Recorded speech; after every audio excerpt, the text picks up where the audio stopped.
welcome. It is unseasonably hot yet again today. Yes, I got in trouble for wearing my shorts and my boat shoes. Eddie asked me where my boat was parked. He just walked past me, a Safa Powell in tow with him with a Collingwood scarf. He doesn't mind mixing with the best, does he, Eddie? He's from Tom Cruise to a Safa. And he had his game face on. Yes, he's gone from Dubai this week to a Safa, but unbelievable atmosphere around in the last hour, Tone, down here. They're expecting 90,000 the MCC, Tommy. The Ponsford stand, always a great indicator for crowd, Tone, is about 25% full. So we're usually at 90,000 when we see people sitting up in that part of the Ponsford. A little bit of drizzle about an hour ago, but it's just a little bit overcast now, humid and really a bit sticky. So great conditions in one sense there. No changes to the selected sides. In the green vest for Collingwood, Paul Seedsman will be the sub-player. On the bench, Sam Dwyer along with Steele Sidebottom and Jordan Russell.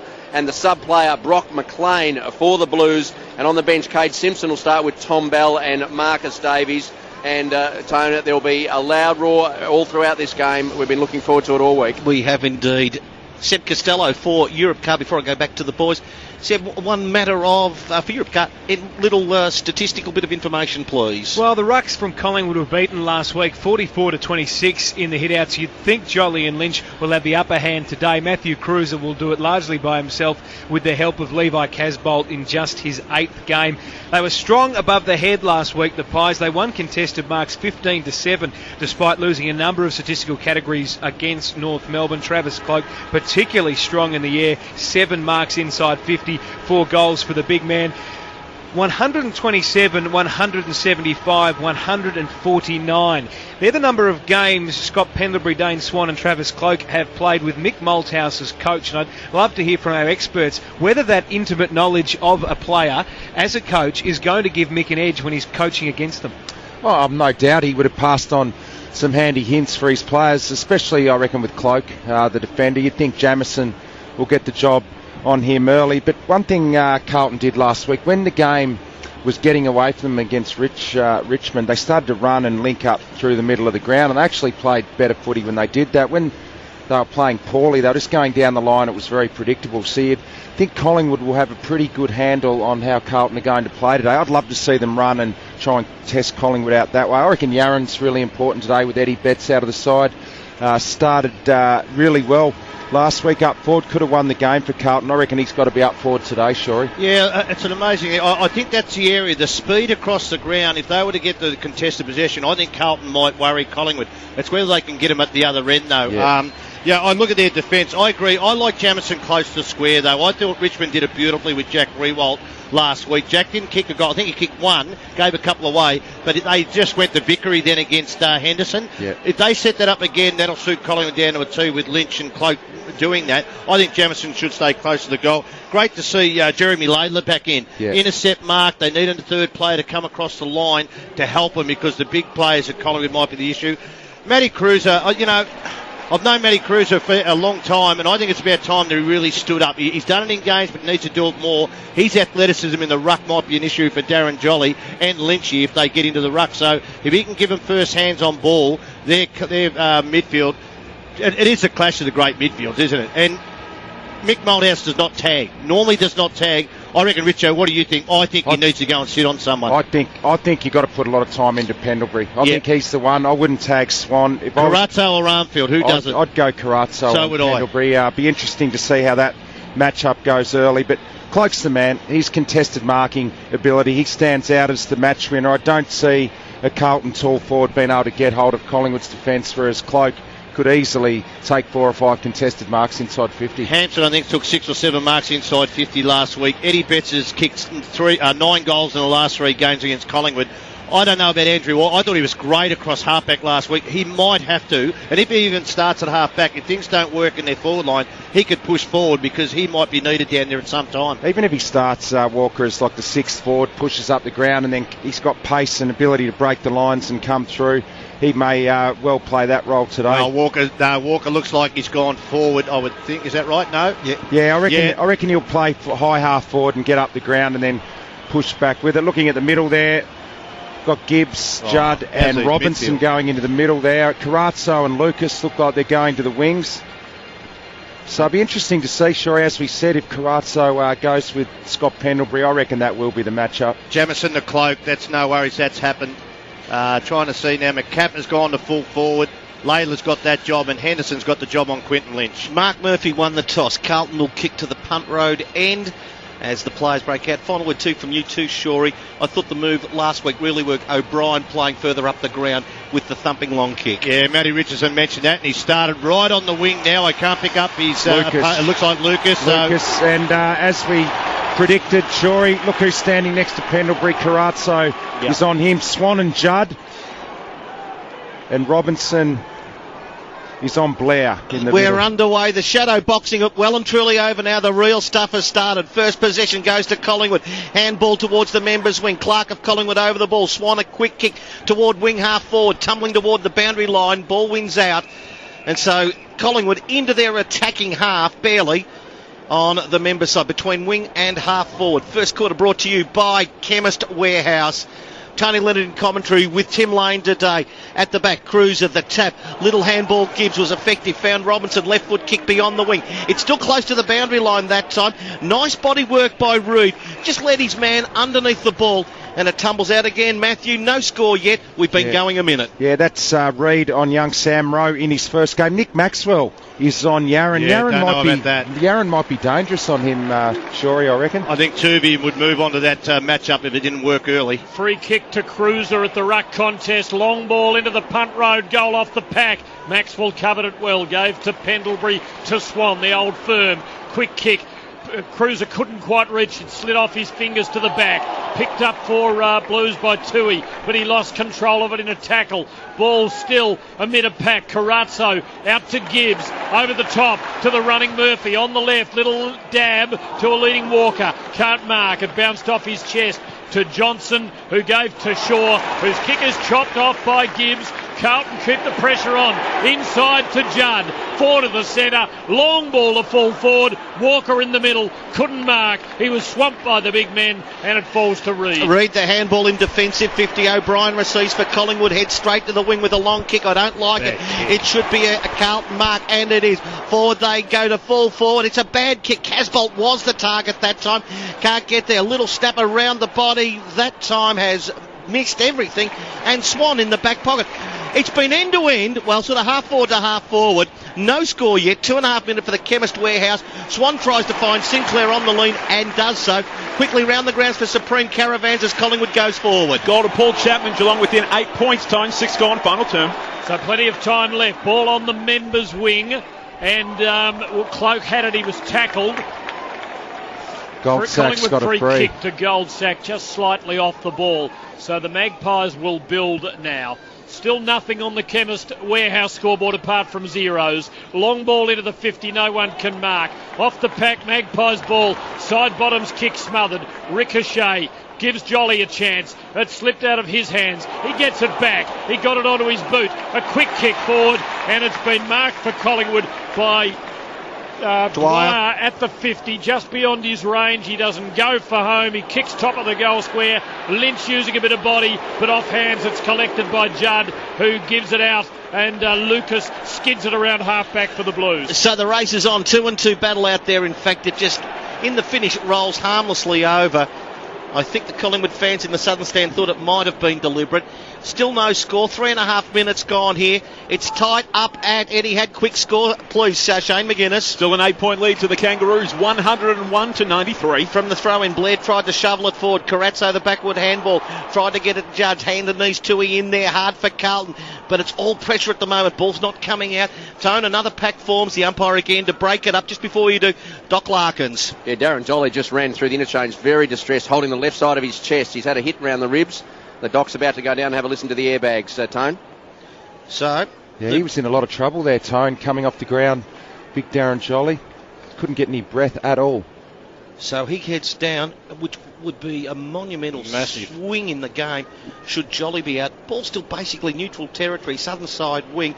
There's a free kick going to go Collingwood's way from the ruck infringement, Tim, and the man Lynch to take it out there is Quentin to send Collingwood well forward inside attacking 50. Too far out even for him. He kicks to within 20 of goal. No one can mark it. Dwyer's got it at the foot of the pack. A left foot snap just missing on the near side. Magpie fans were rising out of their seats, and it's taken 4.25 minutes for the duck to be broken on the Chemist Warehouse scoreboard. It's a Collingwood behind, and that is the only score thus far. Notice down below us a Scottish Army. They're all in kilts, Tone, and I can imagine a predecessor of mine in this box might have had a bit of fun with Messrs McCavity. Yes, I suspect so. From the middle, it was Carlton breaking through. Lucas goes in the row direction. The Collingwood defender, Reid, the stronger and more experienced, won the battle. The kick, though, to Shaw was beyond him, but recovers first. He Shaw has a bounce. Southern side wing with two bounces. Drew a man, handball over the top. Lynch has got the ball, wants to double back. No, gives the handball off to a runner inside bottom. 75 out, half forward for Collingwood to the city end of the ground. Defensive mark, well done that time by the Blues. And Henderson yet again just stood firm, Tim. One behind, the only thing to show on the Chemist Warehouse scoreboard. That is in Collingwood's favour after 5.5 minutes first quarter. And those 5.5 minutes broken up pretty much down the middle. Carlton attacked for the first half of it, and now Collingwood since, but still no goal. Casbolt's got himself to half-back, kicked along the southern wing, and Sam Rowe, who's made this recovery from cancer to be making his senior debut for the Blues, has the ball on the wing. He kicks low in towards half forward, and Robinson with a strong lead takes a strong mark. Simpson's got loose, long ball searching for him. He's got the sit, but it's fisted away from him by Marty Clark, and it spills Tuvi's way. A little scrubber kick out to the boundary, but he'll get a free kick anyway. The footy's coming back. It's well a Magpie ball, Matthew, last line. how about that? Just the way that Clark was able to time the punch and not infringe in the back pocket. Yeah, he did it really well because Simpson had actually come off the interchange bench, ran straight to the forward pocket, and Clark, great defensive effort. Collingwood control the ball back pocket around the grounds for Supreme Caravan. Shane. Three misses to Stephen Motlop. Geelong now within 5 points. Travis Varco about to have a shot. So the kick found its way to half-back. Collingwood have it. The skipper, Maxwell, tumbles one towards goal sack. Members wing, can't take it. Henderson of Carlton picks it up. Handball out the back, find Judd. Both Judd and Swan certainly on early. Handball found Armfield. A scrappy old kick toward half forward. Carlton in their attacking half. It's going to be Collingwood though. Russell just allowed Marty Clark to come through. And with a dinky, I'd call it an Irish kick, Tim, found its way to side bottom. Members wing for Collingwood. And he kicked short to a good lead, which came from Elliott. He's about 75 out. Members flank, long ball to the city end. Cloak one out. Fisted by Jamison, did well. Fisted it in the right direction, backwards to the scoreline. And it's another behind to Collingwood for Supreme Caravans. Shane McGuinness, how are the days of domination shaping? They're back, Tim. They're back. A goal to Josh Caddy has Geelong in front for the first time today. They're up by a point. 15-12, 102. North Melbourne, 16-5, 101. We're midway through the final quarter. Geez, a scrappy old kick in Tone. Carlton is lucky to get out of that one from the Jamison kick in. I'll tell you what's happening here. Heath Shaw's nearly the loose man in defence, but they're working a player off the bench, and he's been caught out a couple of times just ball watching, not looking behind. Ball gets thrown in, half forward for Collingwood, 60 around from their goal, but the Blues little men from the stoppage worked it well. A little handball from Murphy, over the top found Gibbs, defensive side of the wing, southern side. Simpson for Carlton, went high, couldn't take it down. Now a little bit of panic in the Collingwood defence, but they work it out eventually as Reid found Shaw, found Maxwell, found side bottom, all at half back, little handballs up the middle of the ground. That was the kick. Now the Carlton got the big turnover. Murphy's got the ball to Garland, point of the square, attacking for the Blues, into the forward pockets, a beautiful pass, and Walker will just chance his arm from here, Matthew. He's 35 metres out. Sort of 60-65 degree angle, half forward right punt road end for the Blues. Doc Larkins, you've got some dramatic news. Well, Darren Jolly's still downstairs having that lung and ribs checked, but the Collingwood doctor came up and asked the ambulance people to come down to the medical room behind the interchange bench here, Tim, so it suggests that they may be looking at transporting Darren Jolly at this stage. So I have to get back on further news. That is massive news. Yep, 8.5 minutes first quarter. Collingwood 2 behinds, Carlton nothing, but the Blues' best chance is in the hands of Andrew Walker, and he doesn't let them down. The Blues are away. They're a goal. Collingwood 2 behinds, all on the Chemist Warehouse scoreboard, the home of big brands at tiny prices.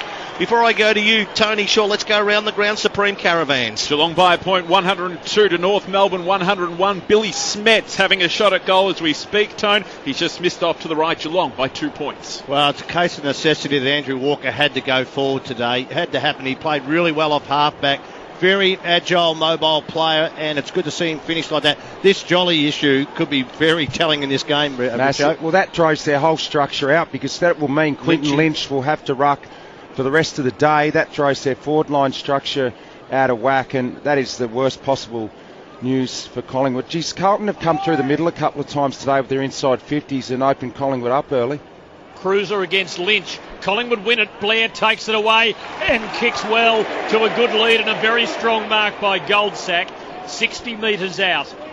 Edge of the corridor, right edge. Goldsack swings the kick to within 20 of goal. Cloaked the run at it. Hit it hard. Couldn't mark. Fall of the ball. Pendlebury fooled them by going onto his right. It was tackled though and coughed it up with a hand pass to Tui, who clears to Garland, who's been very busy, and he's on the backside of the wing at the moment. Southern side swings it forward for Carlton, who will have the numbers at the drop. The bounce important here. Rose got it. He's tackled. He got out a little hand pass to Robinson, who works his way into the clear. Kicks long to Walker. Takes the mark. 20 out straight in front.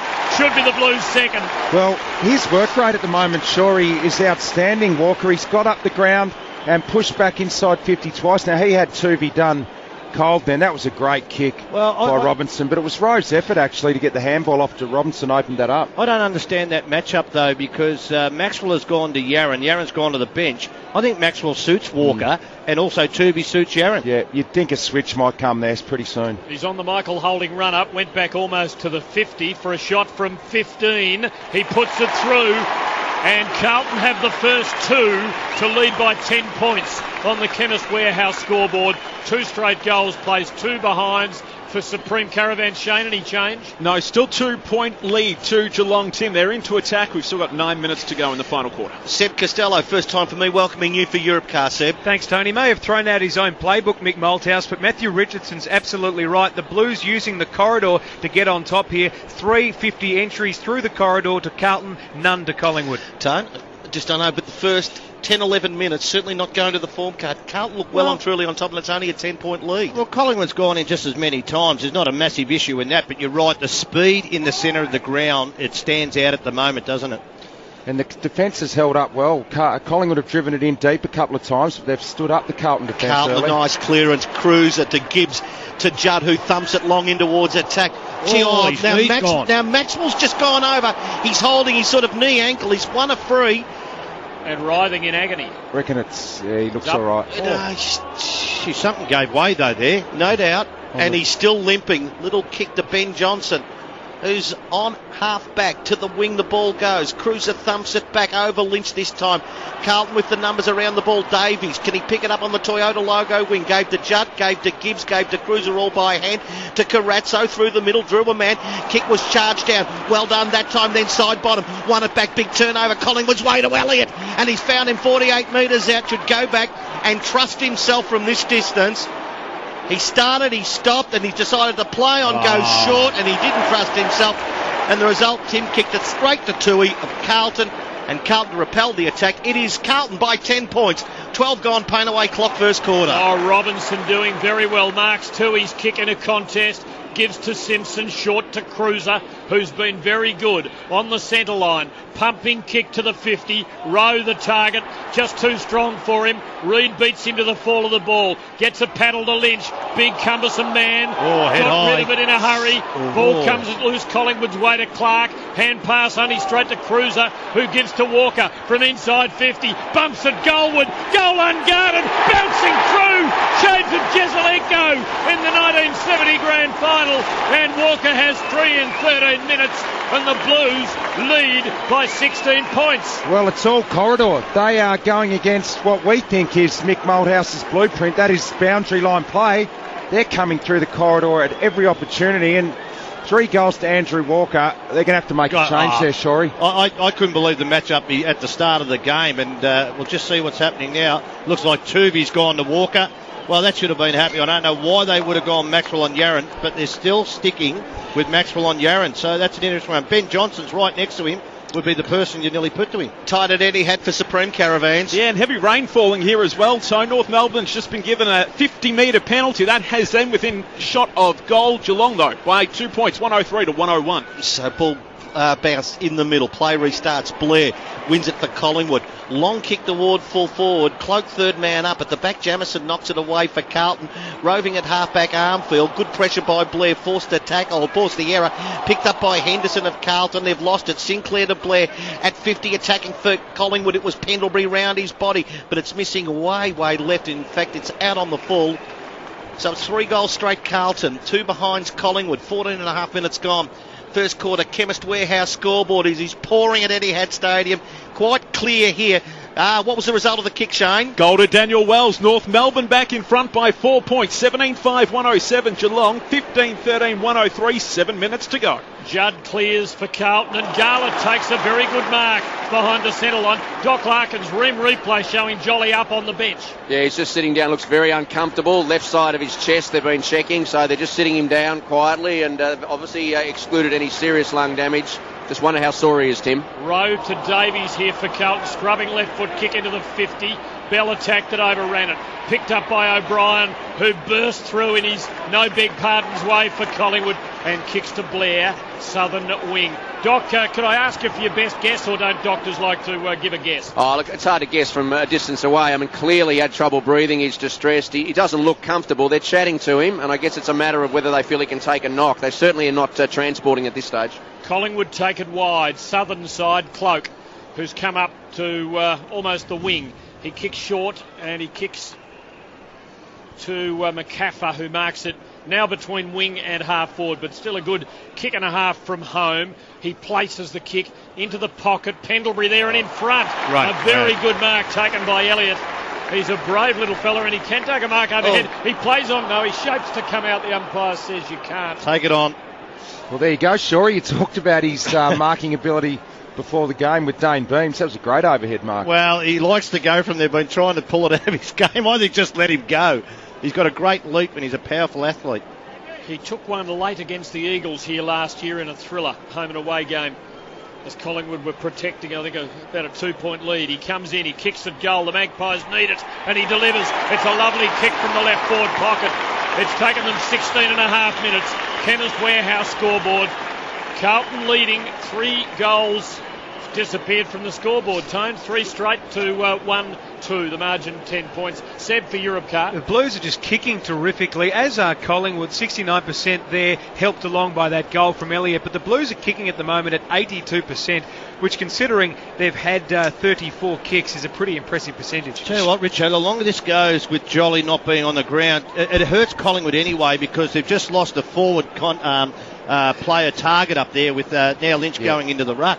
It does, and it mucks up all of the rotations. Yeah. It mucks up your structure. Got to make a decision sooner, or maybe they're waiting for a quarter time to do it. And he's just going back down underneath again now, Tone.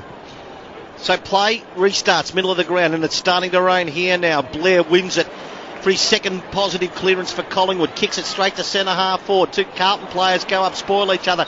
Elliott of Collingwood at their feet. Still at centre half forward for the Pies. Coming through goal sack. Tackle. Loses it. Good pressure from Jamison. Little kick forward by Bell of Carlton. To the middle of the ground it goes. One-on-one battle.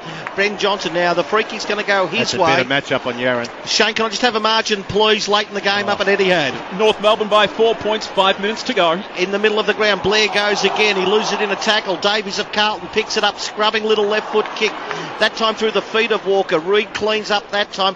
Little sideways kick from side bottom was effective, Tim. Found its way to Clark, members wing for Collingwood. It's old-fashioned stuff now. Grey sky, rain falling. The Magpies and the Blues on the MCG, and ball it is, and it's a Collingwood free kick for a tackle laid by McCaffer on Laidler, who just didn't make an attempt to get rid of it. Kick from McCaffer will be brought back, actually. Oh, they're saying it went over. I don't think that went out. A conference. Oh, they are. Out of bounds. I think that's the thing that Laidler was worried about, taking it out on purpose, intentionally. The ghost of Wayne Harms rises again. Doc Larkin. Yeah, I had a clear view of that, Shorey. It was definitely over the line before they paid the free. Carlton by 10 points, 17 into the first quarter. From the throw inside bottom back of the pack, kicks Collingwood to centre half forward. Dwyer broke the tackle, then he lost it in the Armfield tackle. Still at half forward for Collingwood. In there is Armfield, in there is Henderson, and now the ball goes out of bounds. As we go back to you, Peter Larkins, an update please on Darren Jolly. Well, the good news was that Jolly came up for 2 minutes and sat on the bench. He looked great to me, Tone. He's gone back down with the medical staff to the medical room. So I think Jolly really struggling with that chest injury. Collingwood at half forward, 50 around from their goal. Ball thrown in. To the city end they go. Side bottom, another touch. Kicks it quickly into the forward pocket. It skids across the turf now. Forward pocket right. Ball goes out of bounds. Chemist Warehouse scoreboard, Matthew. It's Carlton 18, leading by 10 points. Collingwood 8. Yeah, this is a great start by the Blues. Collingwood have had it in their forward half the last few minutes. Need to take advantage here on the scoreboard. 19 and a half gone. Magpies deep in attack. Bell for Carlton has it. He's tied up in a tackle. Oh, ball. And he's pinged for holding it. Not making an effort. Gee. I'll tell you the other thing about Quentin Lynch is it means now the Cloak has to play close to the goal because they won't have a big target. That suits Jamison down to the ground. Magpie starting to get on top of the clearances, Tim. The last 6 clearances, 5 of them have been Magpie clearances. Jared Blair's had 3 of them.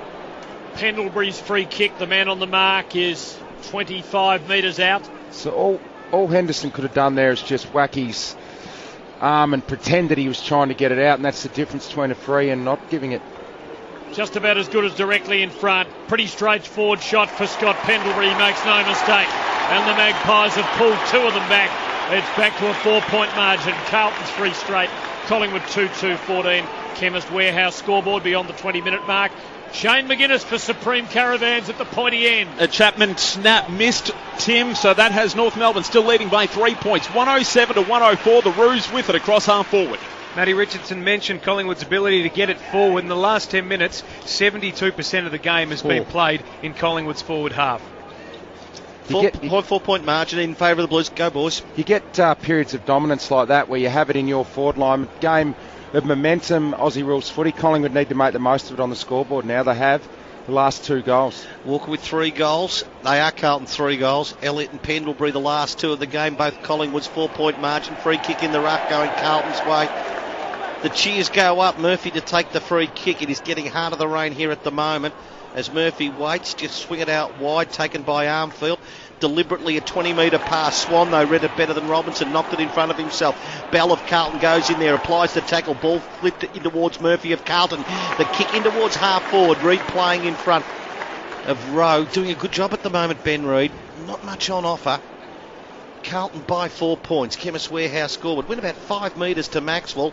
Maxwell gives a little one back to Reid. Points to half-back southern side. And that's exactly what the Blues do as Russell getting a few boos. Got it off this time then to Brown. Brown got it off to Tuvey. Collingwood to half forward. It skids across the turf. And this is going to be the issue now, Tone, with this rain starting to set in.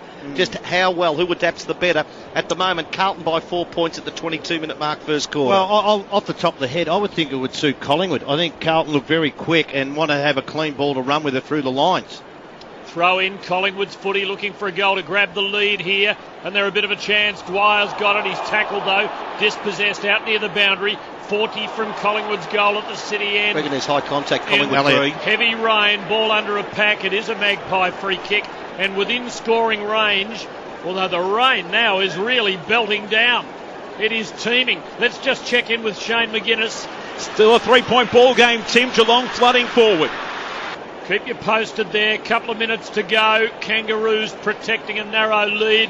People ducking for cover at the MCG. It is a deluge. It looks like Elliott again through the driving rain on the boundary. 45 out. Very tough shot. He misses on the near side. And still the Blues lead. They kicked the first 3 goals, but Collingwood have been nibbling away at it. 3 straight plays 2-3 after 23 minutes.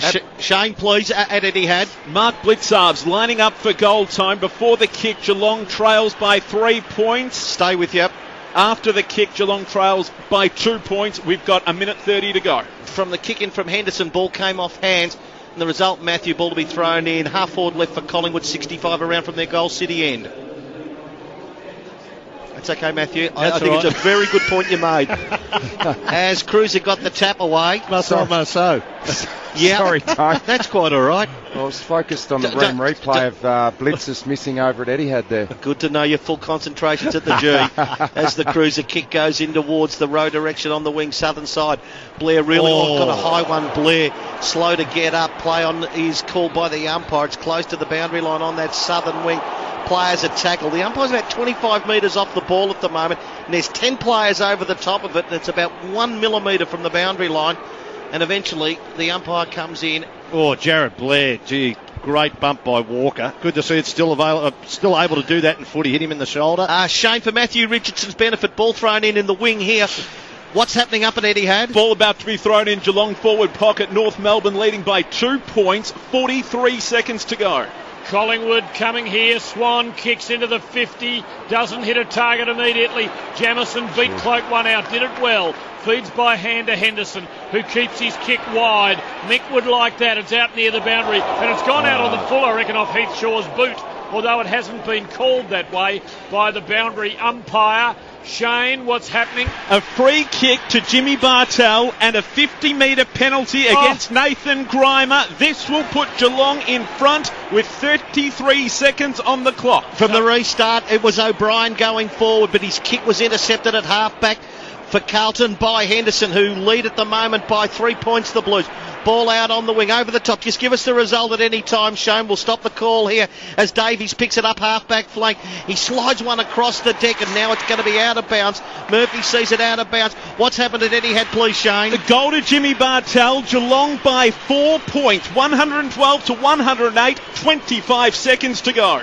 3 straight goals, Carlton here. Collingwood 2-3-15. Chemist Warehouse scoreboard, 25 minutes first quarter. Lucas had it for Carlton. He's got it back after it slipped from his fingers. Neat little sidestep.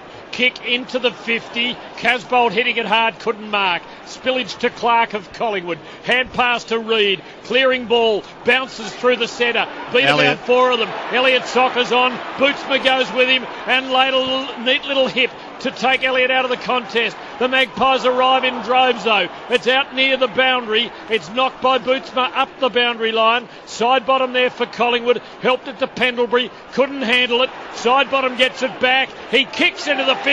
Blair arrives, takes a mark and will run into an open goal and put the Magpies in front. And a great first quarter, Tim. It's been a terrific quarter of football. Carlton kicked the first 3 goals. Collingwood have answered with 3 of their own, and Jared Blair, after suffering a heavy knock, has kicked the goal to give the Magpies the lead. Shane, let's go to you. What's happening at Etihad? North Melbourne have it across half forward. There's the siren.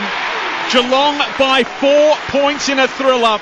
16-16, 112 to North Melbourne, 17-6, 108. Collingwood by 3 points here, but the interest is with Darren Jolly, Dr. Peter Larkins. Well, he's just come up for the second time for medical attention for that left rib injury. Ran up and down. He shook his head. He's speaking to David Butterfint, the fitness coach, as well as Peter McCoy, the doc. But Darren Jolly looks quite sore. They're going to give him some more pain relief, but he definitely got left rib troubles. On the replay, Doc, we just saw him try to pick up a bottle of water off the ground. He grimaced doing that, didn't he, Shorey? So he wouldn't be good chasing the ball or getting a bear hug from you. Play restarts from here. Cruiser got a thump about 15 metres Carlton's way toward half forward. Pendlebury, the defensive handball, tried to get to Maxwell. He knocks it outside the defensive 50, but Judd's there. Got a little block that time. He's short, couldn't get to him. Oh, gee, that's a free kick to Judd. Held without the ball, surely. Umpire said no. Rebounds to Shaw, who starts it, goes from half back to half forward. Clash of players there. Elliott there as well as Tui. And good honest efforts from about 3 players here, including Sinclair, who arrived late for Collingwood. And Tony quite happy to knock it out of bounds. Get the restart in Collingwood's attacking half. 65 around from their goal. They lead by 3 points, the Pies. Well, they've started to dominate the clearances. I'm just watching Bootsma on Elliott. Not a good match-up for Carlton. He's too good at ground level for him. Half forward for Collingwood. Judd's got it at the throw-in. Swan gets his hands onto it though. Hasn't had a lot of it in this opening quarter. Good hand pass inside to Johnson, who hooks the kick off the instep. Cloak arrives, goes to Pendlebury, wrapped up in a terrific tackle by Tui. Carlton's defence holding up here under a lot of pressure. It's been all the Magpies for the last 10 minutes. Ball under a pack. Dwyer had it, lost it. Tui gets it, he lost it. Ball in dispute. McCaffer plays for a free, doesn't get it. Yarran got himself over the ball, through high contact, and comes up with a free kick for Carlton. Doc Larkins on the boundary.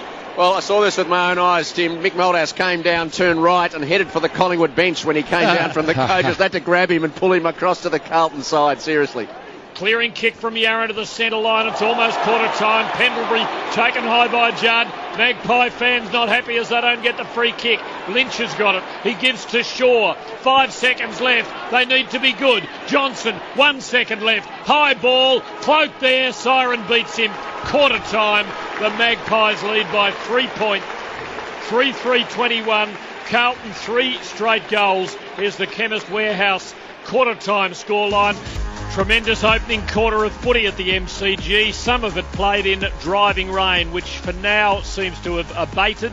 The lights are on though, as what was a lovely, bright, shining day has turned rather dull. Collingwood lead by 3 points, 3-3-21 to Carlton, 3 straight goals. And repeating that for the second week in a row, Geelong have come back from 5 goals or more down for a victory today by 4 points over the Kangaroos. A 50-metre penalty giving up the winning goal to Jimmy Bartell. We'll hear more of that from Shane McGuinness, who's gone off to see what he can learn about Brad Scott approaching an official after the game. Shane, you're back with us. Yeah, Tim, I just found out that Brad Scott seething, went onto the ground after the game, went straight to a ground official who was responsible for the match day ground conditions. Brad Scott allegedly furious that the roof was not closed. We know that it's pelting rain. It is once again. It did so for the third and fourth quarters here at Etihad. Obviously, usually the roof is closed. Brad Scott furious that the roof was not closed and that it remained open during the second half here at Etihad, in which they went down by 4 points. And 2 questions, Shane. Was the Bartell free there?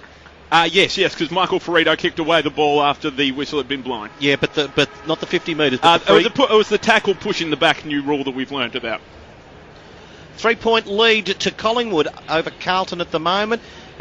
Doc Larkins, please. Well, surprising to see Darren Jolly heading for the centre circle, Tone, for the opening of this second quarter. Just remind people he spent a lot of time on the sidelines with breathing difficulties. A big hit into the left ribs. He was downstairs twice. Couldn't even bend over to pick up a drink bottle of Shaw he picked up. He's gradually come good. He's had a bit of Panadol, and interesting to see if they test out that left chest. Seb Costello for Europcar. Just the stats that matter, please, Steb. Last 10 minutes, the ball spent 80% of the time in the Magpies forward half. They won 12 of the last 14 inside 50s. Richo, well, it's a big one now. Darren Jolly's put his hand up. He's been a great warrior, but you've got it before. Matter of fact, Clinton Lynch going into the ruck, I thought, gave him some impetus, plus the rain. They started winning it out of the clearances. It was Jared Blair. What a great quarter. 9 possessions, 4 clearances and a goal. So the ball is bounced. Start the second quarter. Murphy wins it for Carlton. They trail by 3 points. They're going to the city again. Off the pack, barging through that time. Is that Garlett running through? And it's going to bounce and miss to the left. Gee, that was a great crumb, Tone. That was just classic crumbing from Jeffy. 3-1-19 Carlton, 3-3-21 Collingwood. 40 seconds gone. Second quarter brought to you by Energy Australia. No price rises for the next 2 years. Fixed rate guaranteed from Energy Australia. 3RW, 5AA, 6PR Sunday afternoon football. A beauty at the G. Collingwood by 2 points from the long kick in. Goes to the middle of the ground. Judd somehow shoveled it to Gibbs. Kicks around his body to centre half forward. They can run onto it again. Murphy, dry weather skills. This way, that way. Lovely pick up. He found Yaron. He found Judd. Now this is a tight angle shot. The left foot kick around the body. No, Russell can get back. Just knocked the ball through for one behind. Conceded. And we've got a 1 point game, Tim. Collingwood 3-3-21. Carlton 3-2-20 if you've just joined us. A kick basically at full time by Bartell saw Geelong get over the line against North Melbourne. Almost could have done a U-turn then, Jeff. Chris Sharon, you don't like it, but he gave it to Judd running towards the boundary on his left leg. It almost would have been better to be selfish then, I guess. Yes, Judd's presence perhaps carrying the day. It's raining and raining heavily again. Again, Collingwood have turned it over after the kick in. They get it back though here, and Clark shovels a hand pass on. And it's kicked forward by Dwyer to the wing, and the rain is very heavy. Magpies control it. Pendlebury weaves inside like the Rolls Royce that he is and delivers beautifully to a leading Cloak, who is 70 metres out. He has a man loose, Jolly, but his delivery doesn't find him. It's chopped off by Davies for Carlton, who goes to the deck after Jolly's spoiling attempt. Picks himself up, he's okay, and there is no response from the umpire. Free kick or a mark to Carlton and centre half back to Davies. So Davies, just a little sideways give to Murphy, over the top to Jamieson. Have to be sure-handed now in these wet conditions as Jamison's kick to the members' wing. Flying high, Lucas of Carlton can't take it. Blair, who was terrific in the first quarter, can't keep the ball in the field of play. Simpson knocks it forward a couple of metres for Carlton. Yaron almost got it. Sticking with him though, Russell of Collingwood. Handball to O'Brien. Another one to Blair. He decides to kick along the boundary line. Members side beyond the advancing Elliott that time, and ball runs out of bounds. And Seb, for Europcar, Jared Blair, I think, one of the stars in the first quarter. 10 disposals, Tone, 2 inside 50s, 5 contested possessions, 4 clearances. Armfield's gone to Elliott now, boys. That's a better matchup. Maybe not in the air, though. Between wing and half forward for Collingwood. From the throw-in, Judd has possession, wearing yellow boots. His kick is deflected away by Pendlebury, but perhaps the Carlton's advantage. Carazzo had it, helps it to Robinson. Quick kick towards Yaron, who's also got the yellow boots. Can't take the mark, but he's given away a free kick for a trip. Collingwood's ball behind the centre, Doc Larkins. Yeah, Darren Jolly being subbed out at the moment, cannot run sore ribs. Seedsman, the sub, will come in for the Pies. Tim. Well, sure, he called it when he went for that contest where he gave away the free kick. He couldn't move, Darren Jolly. It was obviously went out there to give it a crack, but clearly he wasn't right. Collingwood moved the ball to the middle. Mark taken by Lynch. Sideways to the wing, southern side to Maxwell. Collingwood by a point. They're going forward. Laidler at the back. Tried to get a fist on it, but more or less hit it back towards the Collingwood goal. And now the Pies get it at the punt road end. Forward pocket right. 25 around from their goal. 4 minutes gone. Pain away clock, second quarter. 21-20. Collingwood's way, and Collingwood are deep into attack at the moment. Sinclair of Collingwood tries to pick it up from the stoppage. Gibbs a little one off the ground. Somehow got it to Kate Simpson. Little handball, got it off the Bell. Bell tackle dragged down by Sinclair. Rewarded the tackler. And the young snowy-haired Collingwood player has it. Tim, 65 out for the Pies. Kicks quickly. Cloak is one out. Jamison did it beautifully. Just edged him out very subtly. And then took the mark behind him in the back pocket at the punt road end. A low clearing ball in the Bootsma direction, and he hangs onto a chest mark for the Blues. A call short from Lucas along the boundary line. He marks behind the wing. We've had 4.5 minutes on the pain away clock in the second term. Collingwood lead by a point. Kick towards half forward. Garlett, the only man down, been very dangerous. An underground hand pass to Yaron. A nice collect. 40 out. Curling kick. Hit the outside of the post and scores a level at 3-3. 21 apiece at the 5-minute mark. That's the Energy Australia score. But 4-point game. Geelong winning at Etihad. We've got the close one, Tone. It's two very good games, and we've still got a beauty to come from Perth later in the afternoon. As the kick from Johnson tried to find O'Brien. It should be a free kick to O'Brien. I thought he drew high contact, but Seedsman forward of him takes the free kick, slides one along the ground. Neat pick up by Shaw. Shaw of Collingwood just tumbles it to half forward. Carlton player there, a little slow to release it, was Henderson, and as a result gets turned over. O'Brien tried to thump it forward, but well smothered that time by Armfield. Ball still forward of the centre. It's going to be a Carlton free kick in the back. Armfield to take it. Umpires allowing play to continue. Tui receives the handball from Cruiser. Halfback Members side, and he goes very wide. Kicks wide for Rose lead. He got there to get his fingertips onto it, but couldn't hang on. It's over the line for a throw. Should have handballed Harry O'Brien. First thought, any time in this game. Just one thing, I think Carlton look really well balanced now. I think their matchups are a lot better than what they were halfway during that first quarter. 3-3 apiece. Another goal each, and they'll be level. At the throw-in, it's under a pack, and there will be a ball up. Some wider stats, please, for Europcar, Seb, some of the dominant players on the ground. Chris Judd, very good. 10 disposals, 2 inside 50s. Jeffy Garlett also having a decent day. 8 disposals for him, 3 inside 50s, 3 contested possessions. Cruiser dominating the airwaves. Knocked it to Garlett, helped it to Judd, got it to Murphy, but under the pump near the boundary, and inevitably it's over. No high contact against Swan, who took Garlett over the line. And Garlett is... It's been lively, Tim. Disorganising Collingwood a bit, isn't he? He's the problem, yep. Been very good. Hasn't kicked a goal yet. They've all been kicked by Walker. Simpson receives from Garlett, kicks to Yaron, who's got loose. He's taken a mark 40 out, but out near the boundary on the right flank. So it's a very tough shot, but the distance is gettable. I'm going to try and pick up who's picking Garlett up. Looks like Benny Johnson, although he doesn't want to go anywhere near him now because I don't think he wants to be blamed. He's had 9 touches, Jeff. Chris Yaron with a point to prove around goal. Richo could have won the game for the Blues against Richmond. From on the paint, the kick is always right, and it is indeed out on the full. A poor effort and so scores remain level on the Energy Australia scoreboard, 3-3 apiece. Simpson's the man they've got to get into the game, Carlton. He delivered that to Yaron, but very quiet so far in this match. Ben Johnson's kick tried to find Cloak at half forward. Henderson picked it up and kicked it out on the full. And Ben Johnson, take two, back pocket.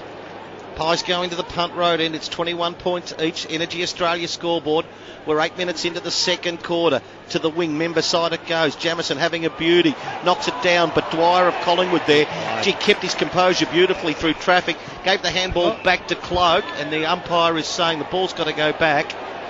As the ball had been moved forward, Matthew, to the Collingwood half forward, but there's going to be a free to Collingwood.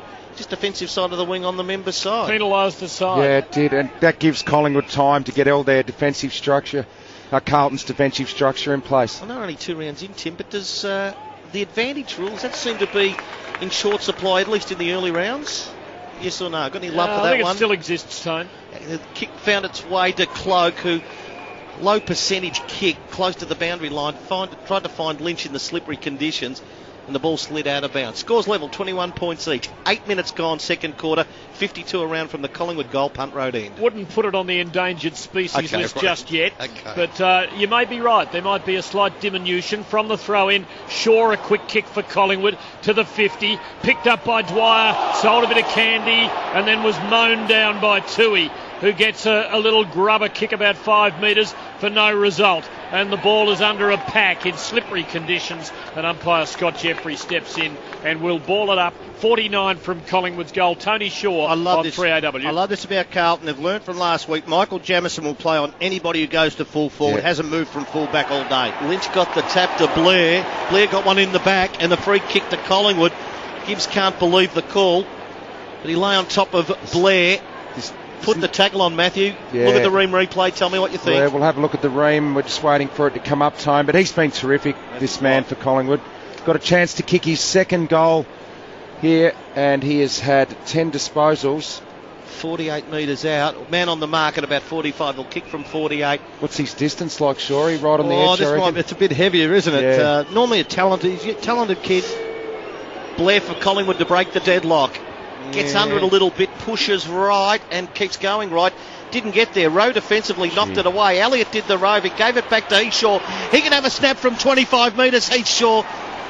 And to be fair, Tone, or probably more precisely to be unfair, probably should have brought it in from there. Missed right, one behind. Yeah, Berwick got away with one there because Rowe did well, got up and spoiled it, but he had to kill it over the line or even through for a point. He punched it straight back into the corridor and got away with one there, Carlton. 3AW Energy Australia scoreboard. Collingwood 22, Carlton 21, 10 gone second quarter. Ball brought in long beyond the 50. Judd's got it for Carlton. An overhead hand pass doesn't get a result. Swan for Collingwood. Quick kick to within 25 of goal. Jamison playing superbly down the back. Takes the mark, kicks. Ooh, a little precariously, but just above the line. Gibbs takes the mark for the Blues. Lee Matthews said late yesterday afternoon on 3AW that he thought this was about as juicy a day of football as any he could remember. Well, we've had a 4-point game, Geelong winning from 6 goals down at Etihad. Collingwood lead Carlton by a point, and we've got West Coast and Hawthorn still to come, and as ever, lethal is the accurate one. Lynch, long ball for Collingwood to within 30, but Rowe takes an uncontested mark very gracefully for Carlton. He might be the new Swan. Anyone in this box want to disagree with Lee Matthews' view on football? No. He's got a statue, Lee. It's just outside. It's a bit wet now, though, the statue. Seb? Absolutely not.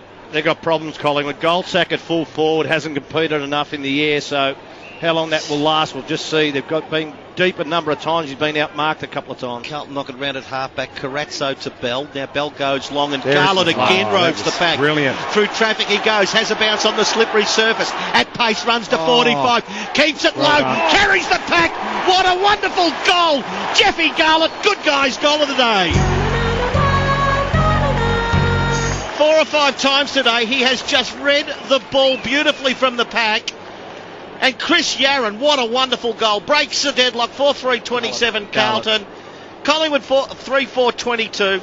As we're at the 12-minute mark, Matthew, second quarter Energy Australia scoreboard. He has been outstanding today, Jeff Garlett. This quarter, he has done 3 front and square crumbing efforts. Well, someone that go were to him. just simply outstanding. If you get those, any young player who wants to learn how to crumb front and centre, his timing, he's hit it at pace and crumbed it beautifully, and then backed himself in, ran through 50, kicked a beautiful goal. Did you see KB play, Richo? Or just heard about his exploits? I was only young, but unbelievable, Richo. The best front and centre player front and centre player ever to play the game, and I say that without any doubt at all. And Tone, at pace, 20 paces, including a bounce, on a wet ground. That's a great skill from Jeff Garlett. I think Jordan Russell's gone to him, has he? I don't think he's good enough at ground. No, gee, they've got that wrong, Collingwood.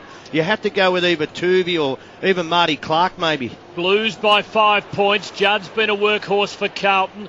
Couldn't prize it out cleanly here. Pendlebury has a go for the Magpies. A McCaffer kick smothered, bounces to Carlton's advantage. Judd gives to Lucas, a hand pass to Gibbs, has to do the U-turn from on the 50 to full forward. At the back, Yaron lurking. Stolen though, Collingwood's way, they've lost it. Bell's got it for the Blues. Hand pass for the bearded Simpson. Has to take it back outside 50. Swings it back to within 20. No one can mark. Fall of the ball, Tuvey. Bell gets hold of him, brings him down. Spillage with Shaw. Tackled. Couldn't get boot to ball. Still under a pack. Russell tackled, lost it, close to the scoreline near the behind post. Blues get it back into the corridor. Great collect, Yaron. Hand pass, Garlett. His first fumble of the day, though. There would have been a goal staring him in the face. Judd goes in hard, lays a tackle. Carlton hold it in and force a ball up, and it was good pressure. Great pressure. That's exactly what the modern game's about. Keep it in your forward line. Try and create stoppages. Let's see how Carlton can hold it in 20 here now. out from the Carlton goal. Lynch has to do the ruck work. Jolly's been subbed off. Thought he got it in the back. Clearance for Collingwood. Side bottom kicks it away as far as he can. Now neither player wants to lose their feet this time. Henderson got there first. Slung as he got rid of the ball at half-back. Ben Johnson overran it, allowed Dwyer. Oh, nice pick up one hand and got away from Henderson on the wing. Has one bounce. Has 2 bounces. Southern side, Dwyer of Collingwood. 3 bounces he's had. Have a fourth. The boy from Port Melbourne runs to half forward. Handball over the top. It's Sinclair. He has a bounce. Oh, almost got away from him. Tight angle, 35 metres, misses. And misses absolutely everything. And it's out on the full. How good is Sammy Dwyer? That was a great pickup. Exciting stuff. Low scoring. Everyone enjoying this wonderful contest. Carlton 4-3-27. Collingwood 3-4-22. 15 minutes gone, second quarter Energy Australia scoreboard. Blues clear, awkward half volley for Rowe, he overran it. Magpies ball, big Lynch, 70 out, squeezes a hand pass, hoping for anybody, doesn't really get anybody. He gets a free kick now though, as there's high contact made on Pendlebury. And it's his ball with the man on the mark, 51 out. He places it top of the goal square, cloak up, can't mark, been well contained so far. Tui a fumble, allows the Magpies to converge. Swan dangerous, Shaw calling for it, receives the shovel. His kick though is across the goal face. Lucas camped under it, takes the mark for the Blues. Punt road end, back pocket. No hurry to get on with it. 5-point margin to Carlton. Earlier today, Geelong by 4 points. As Lucas to halfback, but don't like the kick. Goal sack, didn't quite complete the mark, but able Tony to hold it up. 52 around from the Collingwood goal, half forward right, punt road end. You've got to give credit to the coaching staff at Carlton. They've, like I said, their matchups. Armfield stopped Elliott, who was a major issue in the first quarter. Now something's happened after that's gone out. It's ended up being a free kick to Yaron at half back. So boys, I'll get you to have a look at the replay, but goal sack didn't complete the mark, came off his hands. Look for everything to be thrown in from there. Umpire decided free kick to Carlton. Yaron got the kick. Might have just gone out on the full. Roving the packs beautifully. Carlton with numbers. Robinson has it. Scrappy old kick toward half forward it goes. Tuvey has to go between 3 players. Threw it forward. I think that's all right in the modern game now. McCaffrey's handball. Got it that time to O'Brien to side bottom through traffic. I like it. And now Collingwood out through Maxwell. He advances, he kicks, and he played it very coolly. He didn't get excited and blaze away. Had a lead from Sinclair and delivered to him for a mark low down, 45 out. But he's going to have to kick it in the slippery conditions from only about a step inside 50. Gee, that was great by side bottom. Just composed, turned around and found Nick Maxwell, and he then put it inside 50. But real classy stuff from side bottom set this up. 11 disposals for Steele. 20 games last year, Sinclair making his presence felt. His kick is hanging a little right. It just holds up, and he puts the Magpies back in front with a good goal. 4-4-28 to 4-3-27. 17 minutes gone, second term. That's the Energy Australia scoreboard. First goal since the 26th minute mark of the first quarter. Kick clangers are hurting the Collingwood Football Club, Shorey, despite that goal. They've had 6 more than Carlton. Carlton have had 7 more intercept marks, 10-3. Yeah, I think conditions, you're going to have a lot more in these conditions, Seb. Now the ball's a bit slippery, but I just think Carlton's on the outside. Once they get on the outside, they look a lot quicker, and if they keep the ball like that, they're still got to find a match-up for Garlick, because every time, he's the one keeping Carlton, I think, in this game at the moment. They've really stabilised their defence with those changes in match-up, we said, so they're back into the game, no doubt. Collingwood regain the lead by 1 point, 18 into the second quarter. Ball bounce. Casbolt doing the ruck work. Lynch for Collingwood. Seedsman already been subbed on for Jolly. Punch forward that time then by Carazzo. Toward half forward. That's his set tone on the outside. Carlton with the numbers. Murphy scrambles a kick to half forward. Shaw keeps it in front of him. Slippery conditions. That was a really good skill. O'Brien took his man on, shrugged the tackle, gave the sideways handball to side bottom.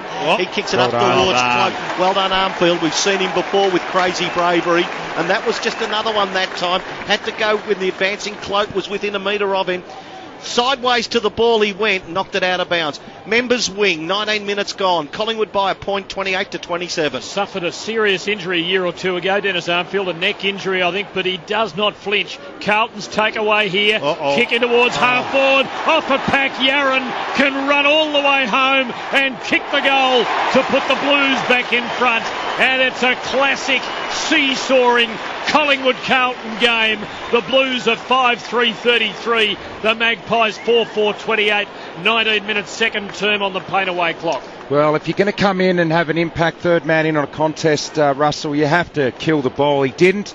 And Yaron, very, very dangerous when the ball's in that situation. And him and Garlett, every time it goes forward, they're looking really dangerous when the ball gets on the outside with their pace and skill up forward. But Russell would like his time again there. That shouldn't have happened. Did not have to go in the contest at all. And that was his direct opponent who didn't go, stayed down, runs in, kicks the goal, Chris Yaron. Just the Garlett-Yaron combination, please, Seb, for Europe Car. Today, for the entire match, it's been 10 disposals for Jeff Garlett, 8 for Yaron. This quarter, Yaron's had 6, 3 of them leading to scores for Carlton.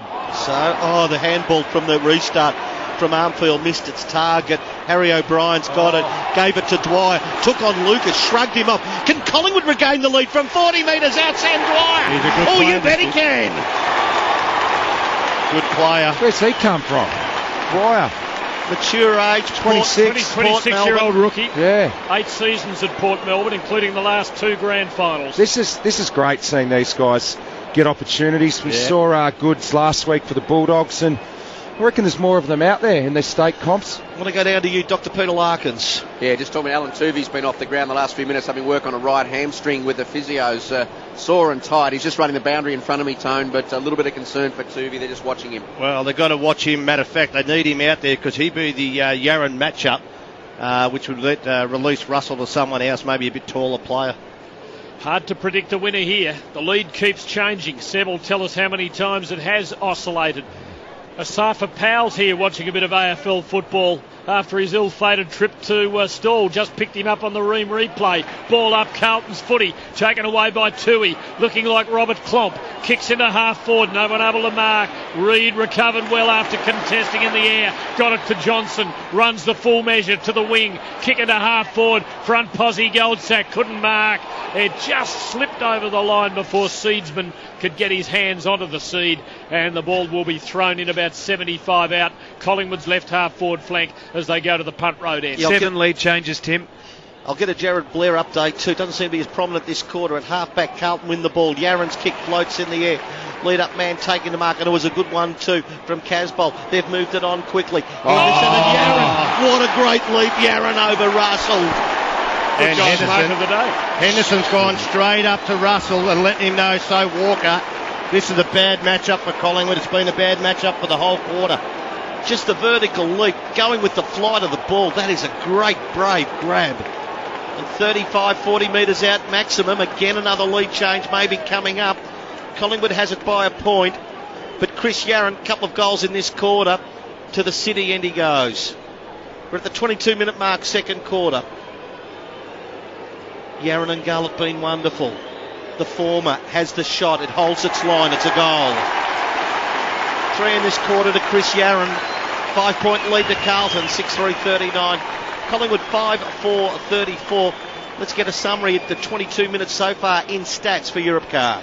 That was disposal number 7 this quarter for Chris Yarran. He's a dominant player on the ground, 2 goals as well, 3 contested possessions. Tony, you're asking about Jared Blair. He's had 11 disposals, just 2 of them this quarter though, so he's been somewhat taken out of the game, Richo. Doc Larkins.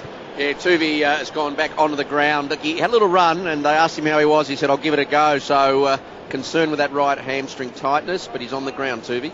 Yeah, they've made a change down there now. Nick Maxwell has gone to Yarran. Him and Garlett, they've stepped up. Eddie Betts, their best forward out of the game today. These two had to stand up. They have done so far. No Eddie Betts, no worries so far for the Blues. Murphy wins it out of the middle and Lucas takes a wonderful, courageous mark.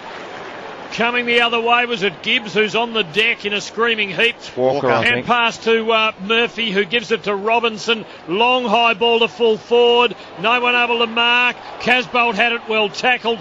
Clearing kick Maxwell, but he kicked blind and he kicked straight to Cade Simpson, who's marked it 25 out on a slight angle and one which doesn't do any harm to his left foot kicking action. Gee, they're the old coach killer, those kicks, when you're in your back 50 and you just snap it around your body without looking, like Nick Maxwell did then. It invariably hurts you. Be worried about him though with that beard having this shot for goal, Richo. Well, it could weigh him down a little bit. It might tug his kick. Luke Darcy wouldn't be keen on it. Doesn't like beards, Luke. He comes in and he puts it right through the middle. Carlton stretch it to 11 points. The Blues are 7-3-45. The Magpies are 5-4-34 on the Energy Australia scoreboard. That was the 11th mark from opposition kicks the Blues have had today. They've got a +8 differential in that category, Tone. Yeah, well, that was just a bit of panic, but he was under pressure, Nick Maxwell. You'd hopefully that would go to the boundary line. It wasn't going to be an issue. But look, it's the Yarran Garlett. It's like Eddie Betts. Collingwood haven't been able to stop the small forwards from Carlton in the last 3 games they've played, and it's continuing today. Yeah, and those kicks there, sure, you see more of them in football now because defenders, they don't want to hit the boundary because of the deliberate rule, and they're having to snap around their body, keeping it in play, and it's a dangerous kick, but you haven't got an option now. You can't hit the boundary like you used to. 3.5 minutes, paint away countdown clock to half time. Carlton out to 11-point lead from the restart. No mucking about. Cruiser of Carlton kicks to half forward along the deck that time. Trying to get onto it, Ben Johnson unable to. I thought that was high on the Collingwood player then. Trying to get it, Russell. Still play on Carlton at centre half forward. Murphy kicked it off the ground. Straight into the arms that time of Maxwell, who tried to kick it away as far as he could. It's only really gone about 20 metres. Kane Lucas having a few nice touches. Took it, kicks to full forward. Fly to the ball. Casbolt there, knocked away by Brown. The punch was effective. Tim found its way to Blair. Blair's kick good. Collingwood has the ball at half-back. Shaw keeps it very wide. Delivers to Elliott behind the wing. Got more leg speed, Carlton, when it gets out in the open. Elliott's kick is good to Cloak, who's had to come up a long way to the centre line. He kicks long, but he doesn't kick terribly well for the man that he was after, Dwyer, and it's easy for the taller Laidler to hammer it away to the boundary for a throw in right half forward flank. That's where they've lost the structure now, Shorey, because Clinton Lynch would have been the one hitting up. He would have been kicking that into Cloak, but Cloak's had to get up. I go with Swan and Pendlebury, just rotate through that forward part because they're smart players. From the ball thrown in, Lynch got the tap away. Heath Shaw's kick just tumbled end on end, and Collingwood, who seems to be a rare trip forward in this quarter, they trail at the moment by 11 points, have at least get the ball thrown in, forward pocket right, about 25 around from their goal. Cruiser taps it away. Cruiser does the roving. His kick partially smothered there by Pendlebury, but it fell to Robinson, and all Robinson wants to do is kick it back to the middle of the ground. Now Judd and Jordan Russell go at it. Judd's got it. Tackled that time by Seedsman. Casbolt's there. They're in numbers. He locked it to Bell. Bell of Collingwood lost it in the tackle. Thought Ben Johnson was way slow. It should be on. He's going to get a free kick. Kane Simpson can't believe it. And gingerly getting up. It's going to be Swan, but he's going to give the ball back to Ben Johnson. who just kicks it as far as he can to full forward. Jamison's had the honours over Cloak. Knocks it away this time through the arms of Armfield. 25 out from the Collingwood goal. Packer players again crush in, and Gibbs just making sure any of the leaks were plugged to the side. Holds it up, and the umpire wants to toss it up. Directly in front of the Collingwood goal. Late in the second quarter. Carlton by 11 points. Collingwood with a chance. And needing one here, and they might get it. Goldsack off the pack. Swings it around the corner. Ooh. Just offline for a behind. Carlton by 10 points. 7-3-45. Collingwood 5-5-35. As I mentioned, we saw on the TV screen of Safa Powell's here. I wonder what he would have thought when he said to someone, who's that number 26 for Collingwood? And they said Ben Johnson. Yes. Laidler marks the kick in at half back. He's changed since I last saw him.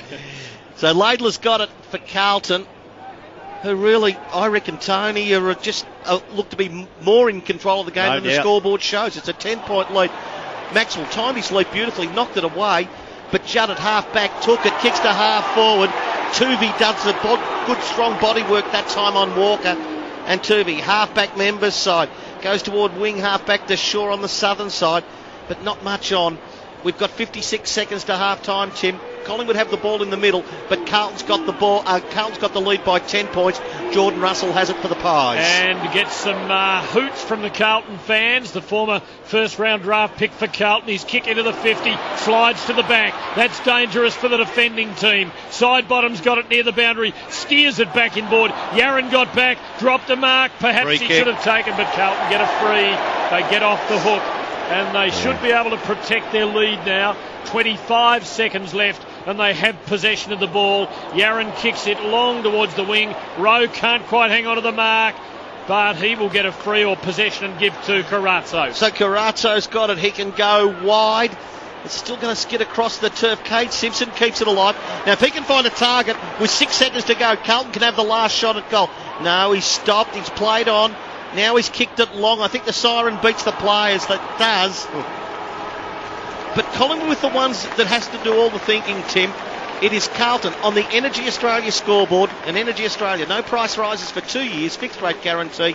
7-3-45 the Blues, Collingwood 5-5-35. And you reckon Mick's had them pretty well revved up for this. The Blues have come out very impressively, kicked the first 3 goals and then kicked a couple late in the half to have that lead. It is, as Tony Leonard said, 10 points at halfway. The halftime wrap coming up for Batocchi. 3AW is football.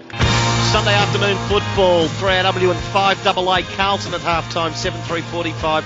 Collingwood 5-5-35. Geelong by 4 points over North Melbourne early this afternoon for Supreme Caravans. Game just underway in Perth.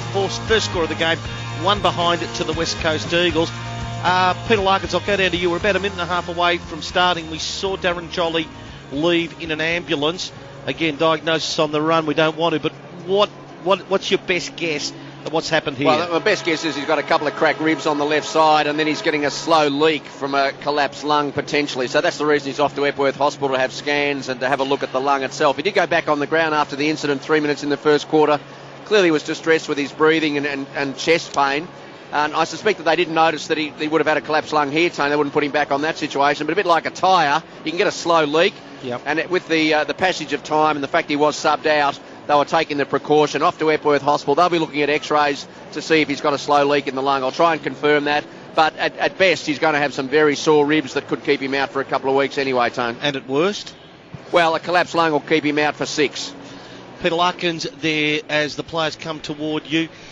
As Paul Seedsman was the sub of the player subbed in. Brock McLean is the sub for Carlton. Hasn't been activated yet. 10-point lead to the Blues. Tony Shaw, quick word from you and Matthew before the resumption of play in a minute. Well, quick word is I'm looking at the bench and Ben Johnson's going there. He's Shaw. That's 2 small defenders. And the problem that Collingwood's had is 2 small forwards for the opposition. So can't understand that very early. And also Blair, who's been one of their best midfielders, comes to the bench. Well, they're giving other players opportunities, so we'll see who matches up. Even Harry O'Brien at times can go back to defence. He struggled against those smaller types last year, but he has done it. But that's the issue at the moment. 2 small forwards are standing out, and I think their midfield just had a bit more cleaner clearances from the contest. Yeah, and the other thing, obviously, with the Jolly situation, it's forced Lynch into the ruck. It's forced Cloak to come up the ground further. He hasn't been able to have any impact inside 50 at all. And when it has gone in there, Jamison's actually been able to beat him in the one-on-one. So for Collingwood to win, they need to get Cloak up and about, and they need to stop the influence of Garlett and Yarran down the other end. The Docs said they could be without Jolly for 6. They play Hawthorn, Richmond, Essendon, St Kilda, Fremantle and Geelong. That's a tough 6 weeks of footy to be without their key big man. Before the restart of the game here, Seb Costello, play underway for Supreme Caravans in Perth. Hawks by 5, Tone over the Eagles, 5 minutes gone in the first quarter. Collingwood, it's only a 10-point margin, Tim, Carlton's way, but you think it's a bit bigger than that on balance of play. About to start the second half. Here's Tim Lane on 3RW Football. It's been played in waves, and the first wave of the second half will be crucial. It is underway. Collingwood's ball, but now seizing it as Lucas. He's dispossessed. Swan gets it, and they want to lift from him. He wheels inside. He kicks cleverly to Dwyer just outside Beautiful 50. kick. And on the lead is Elliott to take the mark. 30 out, straight in front, and this could be the best possible start for Collingwood.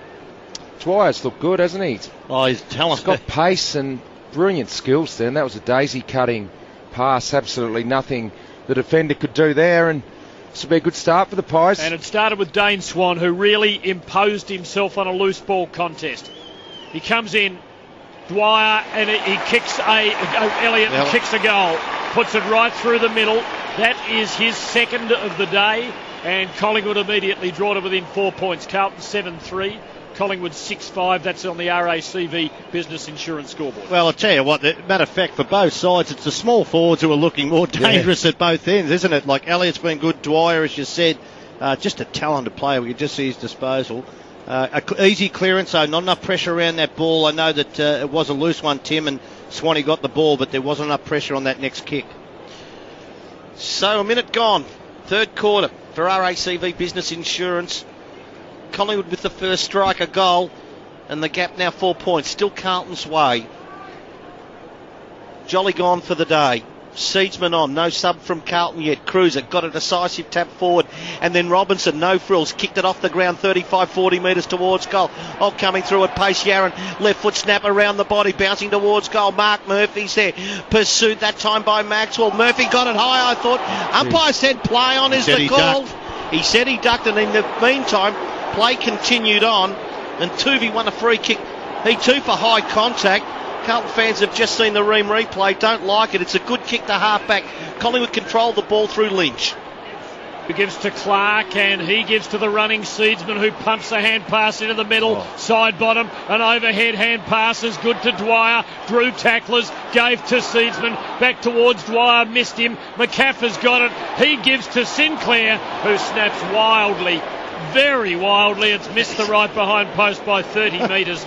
Before going out on the full. It's a Carlton free kick to be taken in the back pocket. He held the ball on across his foot tone to go right to left. It actually went left to right. Yeah, well, Murphy should have got the free kick. Don't worry about that. Carazzo continuing on the job on Pendlebury in this second half, done pretty well. Pendlebury only 11 disposals, and his kicking efficiency, a smooth mover, only 43%, so he's been under pressure every time he's had it. I'd like him to go forward for 5 to 7 minutes of every quarter. He's a dangerous forward. Davies' kick went long to half-back boundary line. Carlton have it from the throw-in. Good knock from Carazzo, straight to Cade Simpson. Round his body, kick missed, members wing, and the Collingwood skipper Maxwell has it. 45-41. The Blues in front for RACV Business Insurance. 3 minutes into the third quarter. Maxwell's kicked a half forward, close to the boundary line. Swan's there as well. Thought he might have been held that time. Pulled back. Now it's inside attacking 50. Tui's got to get back. Shovel the ball to Jamison. He's tackled and he's handballed it straight out red hot. And what does the umpire say? Toss it in. I think he might have dodged a bullet that time, Michael Jamison. The result, ball to be thrown in right at attacking 50. Half forward right, members side. Collingwood into attack, trailing by 4 points. And the umpire's wave to toss it in was a little half-baked, as though his heart was torn from the throw in. Collingwood's ball. Dwyer brought down by Judd. Spillage to Garlett. Quick kick to the middle. Good trap, Casbolt. Hand pass to Rowe. Cool sidestep. Long ball. Walker one out here. Got the sit. Couldn't quite hang on. Gets Walker. the free kick. Dragged down from behind. We'll get 50 if the Magpies aren't careful. Yarran was dangerous again then. He got goal side. He's looming as the match winner. He had that one disposal inside 50 before, but they can't go with him when it gets out in the open. Chris Yarran, too much pace. Ben Johnson's got the matchup. They have looked shaky in the air also, a lot of these Collingwood defenders. And again, Walker takes the long run up. He makes a mark. Get a good look at this, don't we? 3 or 4 metres before he pivots his foot to kick. He comes in. Bit of an angle out to the right. Lets it go. It starts right, curling a little, not curling enough. It went in the direction of the run-up, Richo. It's a behind. Carlton 7-4-46. Yeah, he had a 6-5-41. It's a pretty straight run-up until the last few steps and went out to his right. And as you said, exactly where the kick went. I reckon he's tired when he kicks it. It's that long. Ben Johnson kicked to himself from the kick in. To the wing he goes, southern side. Cruiser knocked it that time in the row direction. Handball came back to him. He goes long. It was a scrappy old kick in the Casbolt direction. And the ball just ran harmlessly out of bounds. Forward pocket right, punt road end. The Carlton into attack. They lead by 5 points. And we're at the 5-minute mark. Tony Shaw of the third quarter. Tell you what, I like the way Sammy Rowe looks pretty good. Thrown in. Oh, at the back, Robinson just knocked Blair out of the way. Now it's directly in front of the Carlton goal, 15-20 metres out. Ben Reid, the handball over the header, side bottom. Bell comes through for Carlton. He'll kick a goal, shrug the tackle. And again, the margin out to 11 points the Blues way. 8-4-52 Carlton. Collingwood 6-5-41. RACB Business Insurance scoreboard. Richo, they've answered goal each to start the second half. Yeah, they certainly had. That was a loose ball get.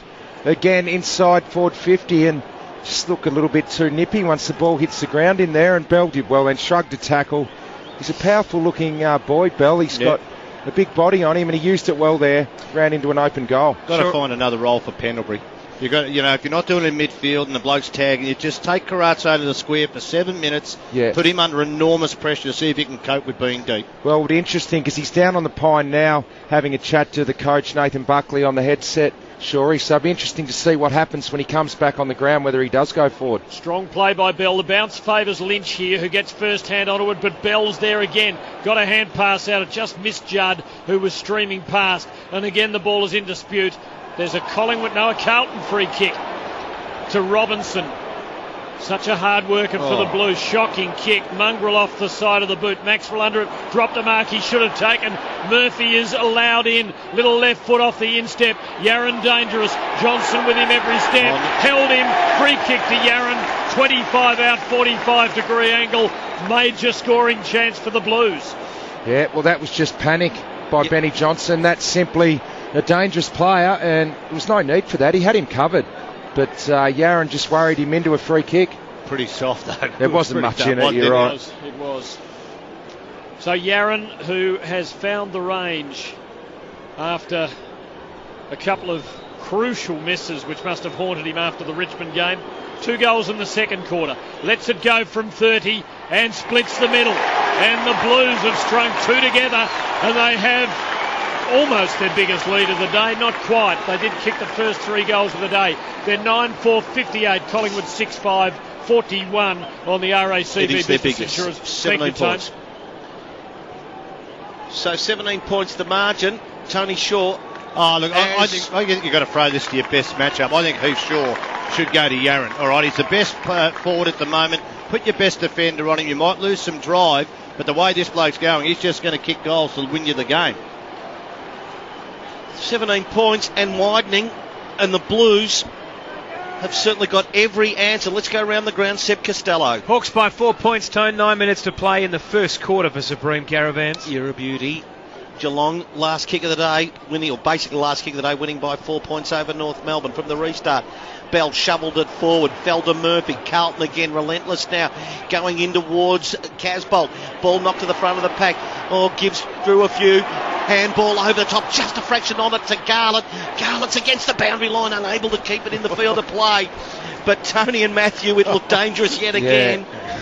As Jeff Garlett just couldn't keep it alive for the Blues. They lead by 17 points, and they have the ball deep into attack. The tap, Lynch, taken by Bell. Shark by Clark, all slow to get rid of it. Judd snap over the shoulder, missed right. Gee, danger sign. This is an important 5 minutes coming up for Collingwood. Carlton are doing all the attacking. Heath Shaw's playing at full forward at the moment, boys. The defence is under pressure. Just get him even as a loose man to try and stem the tide and get some flow. Clearance is 7-1 Carlton's way in this quarter. They're playing revved up footy. Ball brought back in by Jordan Russell to a contest beyond the 50. There's Shaw at the fall of the ball for Collingwood. Gave to Clark, turned back into trouble. Hand pass to Maxwell. Gets a hand pass on the Lucas tackle. It was good to Shaw. Quick kick to Sinclair. Well weighted. He takes the mark. Members wing. Collingwood badly needing a goal, trailing by 18 points. Sinclair placing it to a lead from Cloak. And he marks this, but beyond 50. He's going to unload. Harry O'Brien is there if required. He is. He touches it.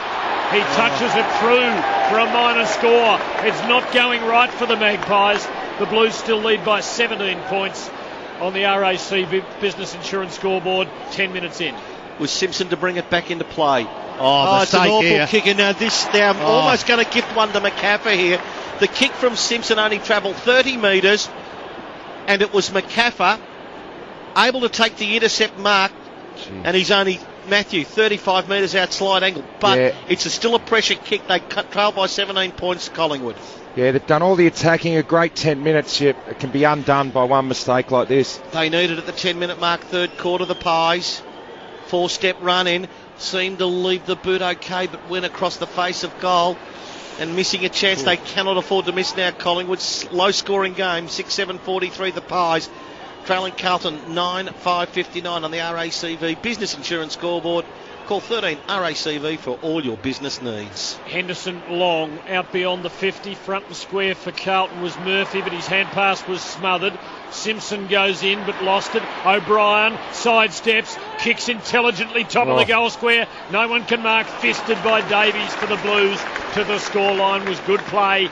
Desperate defence. Collingwood 3 consecutive minors. The Blues lead by 15 points, 11.5 gone. Henderson to bring it back into play.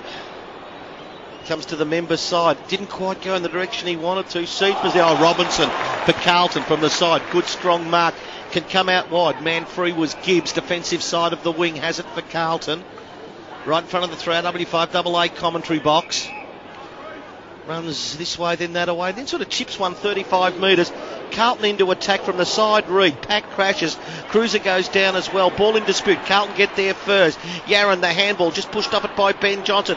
Coming through that time then Elliott. Lost the ball in the tackle. Carlton make the turnover. Umpire said he didn't have it. I think they dodged a bullet because Armfield was going for goal that time, Tim. Defensive side of the centre square. Collingwood has it, and O'Brien takes the mark. At half back, he has Swan loose on the wing. Southern side, short kick to Pendlebury. Forward of centre now. Collingwood still looking for that goal to really cut into the lead. They go very wide. And it has been marked by Dwyer out beyond the 50. He kicks in a hurry. 1-on-1. Cloak couldn't hang on though. Fall of the ball is still a chance. Got it now. Hand pass Marty Clark up front. The Irishman swings with the left, and he it is who breaks the drought for Collingwood and brings them back to within 9 points. Marty Clark. Good guy's goal of the day. Carlton fans not happy with what preceded it up in the middle of the ground. The Blues 9-5-59, the Magpies 7-8-50. RACV Business Insurance scoreboard. All started, Matthew, from a disputed free that went Elliott's way. Yeah, spot on. Marty Clark has been reasonably solid today. Probably stepped up a little bit with Pendlebury and Swan not having a huge impact, and that was an important goal. Good comeback by Collingwood the last 5 minutes. Carlton looked to be getting away from them. Kicked 3 points, now a goal, back within 9 points, and just stemmed the flow. The Blues had all of the play in that first 10 minutes. Peter Larkins. Yeah, Michael Jamieson in trouble down the race with the Carlton doctor. I thought he was limping when he went through. Haven't seen an incident, but he's off the ground at the moment. He was on Cloak. Cruiser got the tap. Murphy a little kick forward, but it ricocheted back to Sinclair, whose handball went to Tuvey. Spirals one to half forward, southern side. Dwyer comes in. Blair there as well. Now he just does a little circle, now brings the left foot kick around his body, too much on it for Shaw. On Laidlaw went the punch and missed. Tight angle shot, can Heath Shaw deliver? Yes he can! Oh, that was pressure from Heath Shaw, and from a tight angle, he brings the Pies to within 3 points. 8-8-56 the Pies. The Blues 9-5-59 on the RACV Business Insurance scoreboard. Wow, that's why Nathan Buckley's a coach and I'm sitting up here, because I thought this bloke had to go back, but they've started to win some ascendancy around the contest. Some lucky ones that you called, Tone. A couple of lucky free kicks. But that just shows his flexibility. He's short. He loves kicking a goal. Don't worry about that. Oh, that's a good one on the replay. See the brother sitting there, unemotional. It's quarter time for Supreme Caravan. Seb Costello. Hawks lead the Eagles by 16 points, Tone. 6 minutes to go in the first quarter. Gee, Laidler would like his time again there, though, Shorey. He's not good turning on that. Gee, went up in the air. He just had a clear spoil. Shaw turned him inside out. Laidler failed to take his man or the ball in the contest, and it looked a bit great rusty. Goal. Cruiser, a big hammering knock for Carlton, almost to the 50 at the centre bounce. Murphy's got it, ran into trouble, gave to Judd, swinging left foot, kicked it within 30. No one able to mark, fall of the ball. Garland had a go, so did Robinson. Magpies hold firm. Out the back door it comes to the big Q. Lynch kicks to the 50, finds Swan. Starting to link up a bit for Collingwood here. The Magpies have pulled back from 3 goals down to be within 3 points. 15 gone on the paint away clock. Short to side bottom. 59 to 56. Side bottom at half back. Short to Swan. How many this quarter? He seems to have really lifted, Seb, for Europe Car. 4 disposals this quarter for Dane Swan. And we're at the 15-minute mark. So it's a tiny lift by his standards. Short to Pendlebury. Just Pendlebury's second touch. Just cannot shake Carazzo, doing a good job. At half back. Just decides to kick to a contest. Members wing. Cloak works his way to the front. Henderson from behind. Tui there for Carlton as well. Now the ball slips out of bounds. Right in front of you, Dr. Peter Larkins. Yeah, Michael Jamieson. Good news, he's up on the boundary getting work on the right hip. I think he got a cork just below the hip near the buttock, so the physio's working on him. He's still off. So it's a 3-point lead. Carlton has it. The Bell handball. Tries to push it forward again. Dwyer, though, grabbed without the ball. Should have been a free. Collingwood, though, Tim, can mop up at half-back, although Yaron almost with the intercept. Yes, and Garlett there too. They're a handy pair, but they're beaten this time. Side bottom. Quick kick for Swan. Cruiser made the spoil. Collected for Collingwood by Dwyer. Gave to Ben Johnson under the pump. He got rid of the Lucas tackle. Gave to Maxwell at full belt. Hand pass to Shaw, releasing him forward to the wing. He has 2 bounces. In towards half forward. Low kick. Low ball. Collected by Sinclair. Tackled. Got it off to the Kaffer. To Shaw, who can put the Magpies in front. He hit the post. And still the Blues lead by the skin of their teeth. It's 9-5, 59 to 8-9-57. 17 minutes gone. He's on fire, Shorey. Shaw is on fire, Shorey. Oh, mate, he loves kicking a goal, like I said, even from half-back, but he's a talented player. Look, good move by Nathan Buckley, because he's a hard matchup. I think Carlton have to have a look at that now. Short on the kick in Carlton. Went to Lucas, still in defensive 50. Now he kicks to a pack of about 8 players. Cruiser in front. Ball knocked down. Carazzo shovels it. Walker tackled by Jordan Russell. Going nowhere. Surely the umpire to come in. Separate the players. In what is a Butte game. Carlton looked like when they ran 17 points in front after a Yaron goal that they might just be pulling away from Collingwood. All credit to the Pies. Tim, they've brought it back to within 2 points. 18-minute mark. Paint away clock in the third quarter. Just Collingwood's side of the centre line at the ball up, and the ball doesn't come loose. The umpire might have to throw it up again. He's letting it go and hoping, and it's still not coming out. Now it might. Yaron squirting a hand pass to Cruiser. Deft footwork by the big man, and a lovely kick to Garland. Running for him is Rowe. Can he get to the drop? He can, and he takes the mark at the second or third attempt as it bobbled out first time. He's 35 out straight in front, and Sam Rowe should stretch Carlton's lead as for Supreme Caravans. Seb early in the second term in Perth. Yeah, the Hawks leading the Eagles by 22 points, Tim, with 4 minutes to play in the first quarter. Buddy's got 2 for Supreme Caravans. Rowe has been impressive, and Carlton fans will think he's a whole lot more impressive if he can drive this right between the big sticks. He comes in, and from 40 he does precisely that. Beautifully done. His first goal in the big time, and his teammates come in and congratulate him. And what a journey it's been. Carlton 10-5-65, lead Collingwood 8-9-57, 19 minutes third term. There's a nice finish by Rowe's first goal in league footy. It's been a massive journey for him, we all know. Of his battles last year, and it took his time. He was on a Sydney's list for a while, then went to the SANFL, spent 4 years there, and then over to the Blues, and great to see him out there. Good quarter for him too. No Blues had more disposals than Sam Rowe this quarter with 4. 8-point margin. 19-minute mark, third quarter. Carlton 65, Collingwood 57. Nick Maxwell in the ruck, boys. Let's see how he goes. It's a good bounce. I don't like it. Cruiser ran straight at him. He tapped it straight to Judd, whose handball went over the top to Bell. Bounce eluded him. Cleaned up by Collingwood. Goal sack. Gave it to Pendlebury. Moves on to the right boot. Kicks toward half forward. Running hard. Cloak on the bounce. Traps it. Drew a player. Handball missed. Goal sack. In support though is Lynch. He's going to have to get rid of it quickly. He does. Pendlebury kept running. The pass to the feet of that time to Sinclair. 40 metres out. Collingwood into attack. Laidler can't pick the ball out. Now it comes out to Sinclair. Underground handball missed. Jamison at Carlton cleans up. Kept his head. Got it to Robinson. Hurries a left foot kick back towards the wing. But in a matter of moments it's coming back because Collingwood's Russell's got the ball. Public enemy number one for Carlton fans because he used to wear the navy blue. He squirts at the gold sack between wing and half forward, hugs the boundary, Cloak's there on the lead, and he's got it on his chest. 30 out, tight angle, right flank near the boundary, and I've got him down for just one behind for the day. Seb, how does that stack up on the Europe card?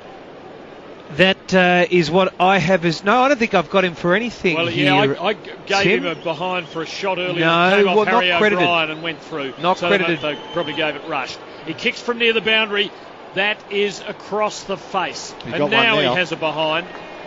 Carlton 65, Collingwood 58. So 7 points in it, 21 minutes gone. The big thing about that, though, he got off Michael Jamison. I don't know whether Jamison, Doc said he had a sore leg or a hip. He couldn't go with him then, and he's been with him all day. So Tui to bring it back into play for Carlton. High and long. Pendlebury from the side. Knocked forward by Cruiser at halfback. Just a little kick off the deck. Wins 15 metres and it was good. Went to Simpson. Handball to Murphy. Tells Bell to shepherd him and that's what he does. And the Carlton skipper has two bounces. 65 out at half forward. Now it's a vacant goal square. It's bouncing end on end on end. And it is a goal to Murphy. A good guy's goal of the day. For LG, life's good. Back-to-back goals for the Blues. Again, the margin goes out beyond 2 goals. 11-5-71 Carlton, 8-10-58 the Magpies. All on the RACV Business Insurance scoreboard. Yeah, it's Carlton's turn again now, the last 5 minutes. They've got ascendancy back, but you can take that back to the wing. What a great shepherd by Bell. Murphy called him to shepherd. He did it beautifully. That gave Murphy time to run and carry, and that was a smart kick. 65 metres out. Wet ball. It's always going to skid straight through, and what a great goal. 13 points. Australian Institute of Fitness contender rookie of the week, Tom Bell. We've liked his game, Tim. Been outstanding. Hawks going very well. We'll check in with Seb shortly. Made a mistake earlier. They're still in the first quarter. Judd wins the clearance for the Blues. Couple of them get in each other's way, but Lucas still comes up with it for Carlton. Backwards to Rowe. Kicks to Walker on the lead. Chopped off. Spilling ball. Walker did well. Knocks it on. Has Murphy in space near the boundary. Right forward pocket. Bending it back. Across the face, though. A minor score. Looking to work a second consecutive miracle. The Blues are 11-6-72. The Magpies 8-10-58 at the 23-minute mark of the third term. Seb for Supreme Caravans. Hawks leading the Eagles by 28 points, Tim. 6-1-37 to the Eagles 1-3-9. 70, now 60 seconds to go in the first quarter. Russell long on the kick into halfback southern side. O'Brien comes up with it, kicks it in the field of play. Shrug the Walker tackle, then the kick just rolls along the ground to McCaffer, dispossessed nicely by Simpson. Simpson was tackled, didn't make contact with the boot. Elliott handball was okay to Lynch, all this southern wing. Picked up by the Collingwood big man, inside attacking 50. Jamison being manhandled, he was in front. Play on the call. Now it's underneath the feet of Cloak. He's over the top of it. Umpire sees it correctly. There was not holding that time as Jamison pushed it in. The result, ball to be tossed up, 45 out from the Collingwood goal. So Rowe got the tap away. Clearance goes to Carlton. Little left foot kick back towards the wing. Brown, the tap. Carlton trying to get onto the football this time. Lucas, a big tackle on Clark going nowhere. And another stoppage takes place at the 24-minute mark of the third quarter. It is Carlton, Tim, leading by 14 points. Still anybody's game. Blues have had the better of it for a considerable part, but Collingwood always near enough. Harry O'Brien here, ducked under a tackle, skids a kick into the 50. They're a real chance. Elliott around the corner, kicks the goal. And the Magpies strike back yet again. The margin 8 points. RACV Business Insurance scoreboard. Carlton 11, 672. Collingwood 9, 10, 64. Jamie Elliott has kicked 3. Well, just going to say, I think this ruck situation with no Darren Jolly is really hurting Collingwood because Sammy Rowe's done a good job. They've started to win the clearances, but how Jamie Elliott can be 30 metres clear by himself, 30 metres out, and it looked like his man had gone to the ball. I don't know what happened. Miscommunication from that stoppage, but that was just too easy, and I think Mick Malthouse will be pulling his hair out saying that should never happen. Yeah, got caught ball watching and got sucked to the play. His opponent is Tui, and he's been good. Jamie Elliott, 3 goals. He's stood up. They needed someone inside forward 50 to have an impact. It's been him. Rowe's done the ruck work this time.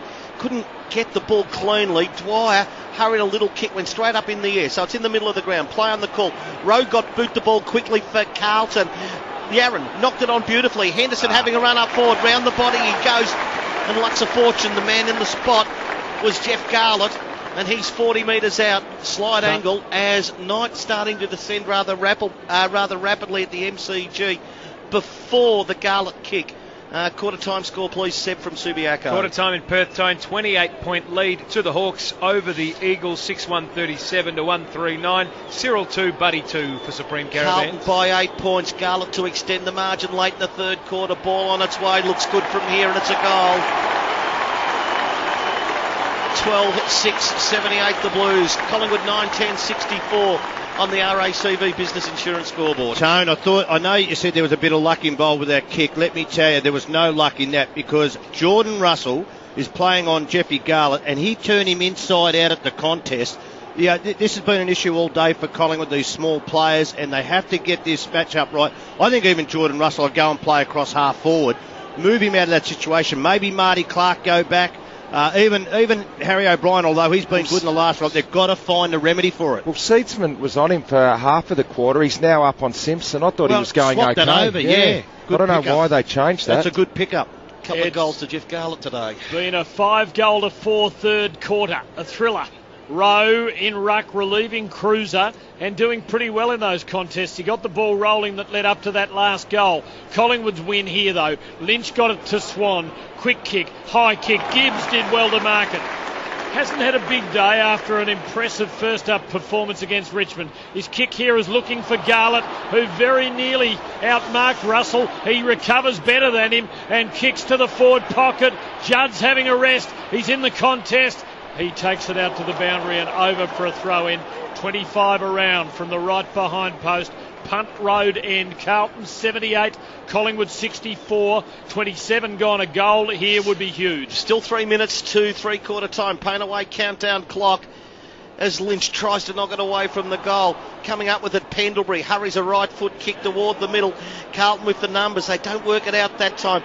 Tui's there as well as Armfield, as well as Gibbs. Back to Armfield by hand. He kicks it quickly, half forward right. Carlton into attack. Oh, Yaron with one hand just knocked it into the path of Murphy. 65 metres out. Again a vacant goal square. Oh, and it bounces right. He's shorts down behind play, Tony, and he's waving. He's no good. Whether it's a cramp, yeah, it is cramping, I think. Well, he's given them the spark this quarter. Carlton 12-7, 79. Collingwood 9-10, 64. I got worried then, Shorey, when he put his hands up to the trainer, but it is just cramp. He's getting it stretched out by the trainer. That's good news for Collingwood. Harry O'Brien slipping loose, receiving the kick in and delivering to Lynch. High at half back, southern side, and he has Dwyer loose and finds him. Bit easy this release from Collingwood. From full-back to the wing, under no pressure. Dwyer comes inside and kicks long into the 50. I'd say he kicks long. He tried to kick long. Oh, chance for Elliott. He fumbled. Bootsma for Carlton. Got a hand pass and then a little deflection. But it's the Magpies' ball. Dwyer got it to Goldsack. Lines them up and kicks a goal. And the Magpies pull one back. Smart. And the margin is just 9 points once again. 12-7, 79 Carlton. 10-10, 70. Collingwood 29 gone on the paint away clock. He's had a great quarter, Tony Shaw. He's had 8 disposals, Dwyer, and just worked his way beautifully through traffic there. And just having a look at the replay, Bootsma fumbled the footy, but he weaved his way through 3 Carlton opponents, freed Goldsack up, drew the pressure onto him, took the pressure off Goldsack, and he delivered, and that's an important goal. Close to three-quarter time, back to 9 points. Peter Larkins. Yeah, saw his nephew here working on it was cramps out there. He couldn't get up off the ground, so he's been running pretty hard, Heater, but now getting some good work on the sidelines on the calves. Carlton by 9 points. There is still a minute 44 to three-quarter time. Cruiser, he's had the rest, got a big thump to Bell. Bell's handball missed, taken by Dwyer, tried to shovel the ball to Swan. They've turned it over Collingwood because Cruiser picks it up. To full forward it goes. Yaron. He and Garlett, you're right, boys, they have got that Collingwood defence absolutely spooked. Well, they're the match winners. We said it at half-time. We said it early. These are the guys that are going to win the game. For Carlton, they haven't got any key forwards to stand up. It's been Walker, then it was Garlett in the second quarter and Yaron, and both of them are having an impact again this quarter. 30 metres out, slide angle to the punt road end. They lead by 9 points, Carlton. Yaron for his fourth goal. Should goal from here. He's pushed it a little right, hit the post. Well, maybe evens up the Heath Shaw one before. It's a 10-point margin, as it was at half-time, Tim. 12-8-80 Carlton. 10 points over Collingwood at 10-10-70. 31 minutes gone, third quarter. RACV Business Insurance Scoreboard. I don't know whether Chris Yaron likes this end. The Magpies bring it in. Walker should mark it. Low down, couldn't quite hang on. McCaffrey gets his body over the ball. He's gang tackled. He's holding it in. There'll be a ball up. 75 from Carlton's goal. About 3 minutes ago, Carlton were attacking for a 21-point lead. The Magpies, though, gold on the rebound. It's right now 10 points into the last minute of the third term. From the restart, another pack, another ball up, and the clock ticks towards 30 seconds. Umpire McInerney tosses it up. 65 out from the Blues goal. Harry O'Brien's got it. Got rid of one tackler, not the second. Carlton fans wanting ball, they don't get it. Lucas soccers it clear out towards the boundary. Simpson first there, brought down. Has another go, got it, but his kick's off the side of the boot. And that will be that for the Blues, you would think, as the clock ticks to 17 seconds. Collingwood free kick in the back pocket to Swan. Score second quarter, please, for Supreme Caravans. Second quarter, seconds, Old Tone. Still the Hawks by 28 points over the Eagles. It's a 10-point lead to Carlton. The Swan kick was marked by Cruiser on the boundary line. Got 13 seconds. Should move it on quickly. Need a mark here. And he's just gone long, hoping for someone for Carlton to take a grab late. Ball knocked away by Reid. They should get out of it now, Collingwood. It fell to O'Brien. Handball went to Swan. He'll deliver it. It's okay. But a three-quarter time, Tim. 12-8-80 Carlton. Collingwood 10-10-70. Third quarter for RACV Business Insurance. And nothing changed. They kicked 5 goals, 5 apiece. It was full of entertainment. It's Carlton and Collingwood, but this has been a sparkling affair. The Blues by 10 points at the last change on the RACV Business Insurance scoreboard. 3AW is football. 10-point lead. Carlton has at three-quarter time. 12-8-80 to Collingwood, 10-10-70. More interest on the benches, though, Dr. Peter Larkins. Yeah, three-quarter time, 94 interchanges to the Pies, 92 to Carlton. Matthew Cruiser still down the race. Went down with a doctor at the start of three-quarter time. The doctor came up very quickly, so there wasn't much going on down there, but didn't seem to be limping. But Cruiser still was down there, and the other person of interest was Michael Jamieson, still having a lot of a treatment on the right hip. But Brock McLean still got fresh legs in the green vest. No sub-action for Carlton, of course, and Darren Jolly in hospital with suspected rim and possible lung damage for Collingwood. Still plenty to play for. 1 quarter left. It's been a beauty. Seb Costello. Carlton has a 10-point lead at three-quarter time. What does the Europcar stat sheet say? Well, they're getting the first possession out of the clearances, Tone, 15-6. They're winning the contested possession +8. Hit-outs. It's unfortunate for Carlton if Matty Cruiser's got an issue because he's dominating with 25 hit-outs and a number of clearances himself. In terms of major disposal winners for the Collingwood Football Club, 19 to Heath Shaw, 18 to Dwyer, who had 9 in that quarter. He was particularly good. Meanwhile, around the grounds, the Hawks lead the Eagles by 39 points 5 minutes into the second quarter.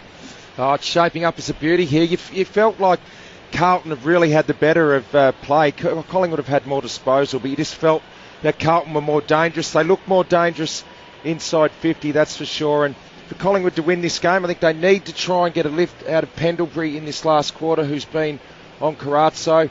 Could Cloak stand up? He needs to take a couple of contested marks, but it's the same theme that we've been talking about all day. If Yaron and Garlett can remain dangerous inside 50 and they can get the ball in there, you feel that Carlton may be able to go on with this. have a look at the body language of both groups, Tony. I don't think Collingwood could have been crammed in any time listening to Nathan Buckley, and when Mick was speaking, I don't think anyone bothered to breathe in the Carlton camp. Nah, look, there's a lot of, not a lot on the line. It's still a big year, but you want to win just because of this being such a big game. Look, I think the ruck issue's wearing Collingwood down. Quinton Lynch's inability to go forward has really hurt Collingwood. It's been the smalls. The smalls have been fantastic. Dwyer and Elliott up forward for Collingwood, and then you've got Garlett and Yaron. I agree. I think Carlton just getting across the line a little bit more. A couple of Collingwood players. Sinclair looks like he's cramping up. Heath Shaw's cramped up. So there's some issues coming into this last quarter. But you're right, Pendlebury, he needs to lift. He's a leader at this club, and Carazzo's had the best of it. Does anyone in the booth think Collingwood can overcome the 10-point deficit? They can. They definitely can. Okay, I'll rephrase the question. Anyone think Collingwood will overcome the deficit? I don't think so at this stage. I think Carlton have been the better team all day, and I'll stick with them. Got Larkins before the start. Yeah, Cruiser will start in the middle, so he is going to take this ruck contest. Jeffy Garlett on the bench getting massage on the legs. Was an umpiring interchange, I noticed. Doc Scott Jeffrey out. Awkward in the swirling breeze. Goldsack had it, he was tackled, he wrestles it out over the boundary line. Throw in 30 around, Collingwood attacking to the punt road end. Earlier today, Geelong by 4 points. Seb Hawthorn well on top in Perth. Comfortable tone, 31-point lead over the Eagles with 13 minutes to play in the second. Collingwood deep into attack, trail by 9 points from the throw-in. Bell of Carlton, handball missed. Pendlebury against the boundary line. Drew a man, clever play to Sinclair for a Collingwood goal. Great hand. There you go. He's the man, Pendlebury. Drew the man, Sinclair goals, 11-11-77 Collingwood. Carlton 12-8-80 on the Foxtel scoreboard. Well, if he can get quality touches like that, he did that beautifully, Scott Pendlebury. Hemmed up against the boundary line. He didn't panic, he waited. He drew the opposition towards him and then just put it on a plate for Sinclair to finish. But Bell just thought he had more time in back 50. Brock McLean's on. Doc, yep, sub's been called. Yeah, Jeremy Laidler has come off and had the red vest coming back a little bit underdone. So he's and Brock McLean. I noticed the last person that Mick Moldhouse spoke to before he went up to the coach's box was Brock McLean. He's gone straight into this centre bounce. Obviously, they want to get some midfield drive out of him. Yeah, Laidler showing rust again there when he coughed the ball up. And it ultimately produced a Collingwood goal. The Blues lead by half a kick. Swan gets it out of the middle for the Magpies. A scrubber to Dwyer. Hand pass to Blair. Tied up by Armfield. Picked up by Sinclair for Collingwood. He's gang tackled. Prized out by the Blues. But Shaw's got it in the middle. Pulled off his kick. Russell picks it up. Gives to side bottom. Clever little sideways off the instep to O'Brien. Quick dab forward to Dwyer. Overcommitting himself for Carlton was Davies. Dwyer puts it into the 50. It is with Swan, who swings to the top of the goal square. Cloak couldn't hang on, but he got the arm chop. Play on called. A goal to Collingwood. Kick was it by Blair. He puts the Magpies in front. 4 minutes into the last quarter. Collingwood 12-11. Carlton 12-8. On the Foxtel scoreboard. Well, we talked at three-quarter time. They need a lift out of Pendlebury. He set up one goal. A lift out of Cloak. Didn't mark the football then, but drew the free kick. Would have kicked the goal anyway. They played on with the advantage. But Cloak stood at the top of the goal square. Swan, disciplined kick. And he will mark a couple if they keep getting it one-on-one to him. As good as the Carlton small forwards have been, you've got to give credit to Elliott, Sinclair and Dwyer. They've been so creative. And, they just kept that ball alive then out in the wing. And it's just been maybe kept Collingwood in the game. And the other thing there, Henderson got caught out on Cloak. Jamison's had him in the one-on-ones all day, but for some reason he wasn't on him then. Big thump from Cruiser, met though at half-back by Shaw. Kicks around his body. Collingwood have regained the lead since the end of the first quarter. Have just hit it now, 6 into the final quarter. At half-back for Carlton. Armfield goes to Murphy, can't complete the mark. O'Brien paddles on in front of him. Swan allowed to come through. Tackled by Gibbs, got the kick away under pressure. Only to half-back where Lachlan Henderson, nice side step, avoided the oncoming man. Gave it back to Jamison. Jamison of Carlton kicks the ball towards the wing. Ball spills. Front of the pack was Goldsack. Handball knocked down. Turnover. Murphy. Can he pick it up through traffic? Gave it to Carazzo. Carazzo got it off to Garland. Runs to half forward. And then he kicks the ball outside of the right boot. Beyond Yaron that time. Who's sure? Keeps it cool at the moment. Saves Collingwood that time. 6 into the final quarter. It's Collingwood by 3 points. Foxtel scoreboard. And suddenly looking to steady a team. Clark advances with a couple of bounces and kicks well. And it is extremely well marked for Collingwood by Elliott. He's a good He player. has Yeah, good hands. Australian Institute of Fitness, another rookie contender today, Tim. Plays much taller than his pint size. He kicks to Cloak. 2 bites, couldn't hang on. Retrieves the ball, gives to side bottom. Good smother on the kick by McLean. The deflection with Jamison. Gave to McLean, to Lucas, back to McLean. Now to Cruiser. Awkward hand pass. Falls off his hands to Goldsack. Hand pass to Clark. Dispossessed. Walker kicks off the ground but straight to Swan. Collingwood back into attack. Swan's kick a little aimless. Murphy getting back. The line's his friend. And he takes it over. Collingwood fans, They don't know the rule. not happy, but no support from the umpire. Minor score.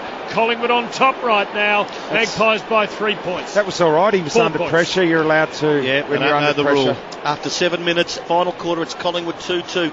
Carlton haven't changed the score to half-back. The Murphy kick, knocked back to half-forward, this time by Lynch. Lynch to Cloak, back to Lynch. Hurries a kick to full forward. Armfield Brave goes back under pressure. Not going to lose his feet this time. Walker closer to full-back, gave to Armfield.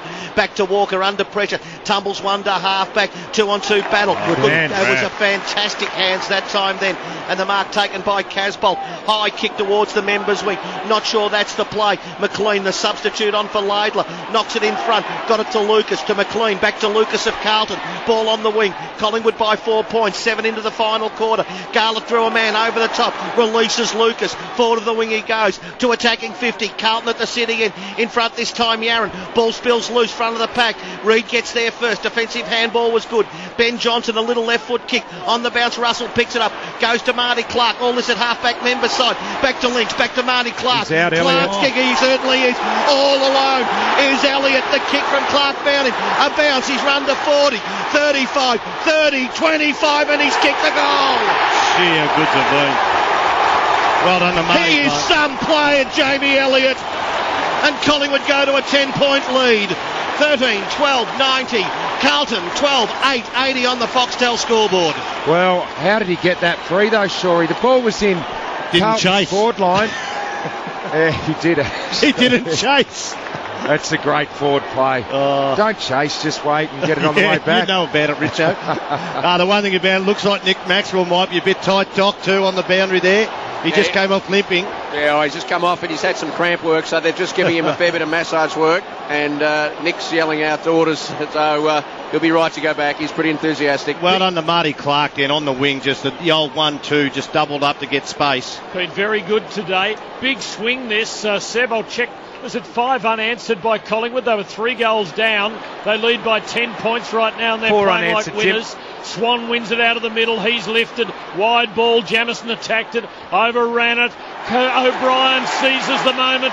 Kicks forward. Kicks well. Chest mark dropped by Elliott. Picked up by Dwyer. Gives to O'Brien. Dispossessed. Picked up for Carlton by Armfield. Desperate times for the Blues. A hand pass to Bell. Swings it that's a clear off panic kick. half-back out near the boundary. The umpire has a look and says deliberate.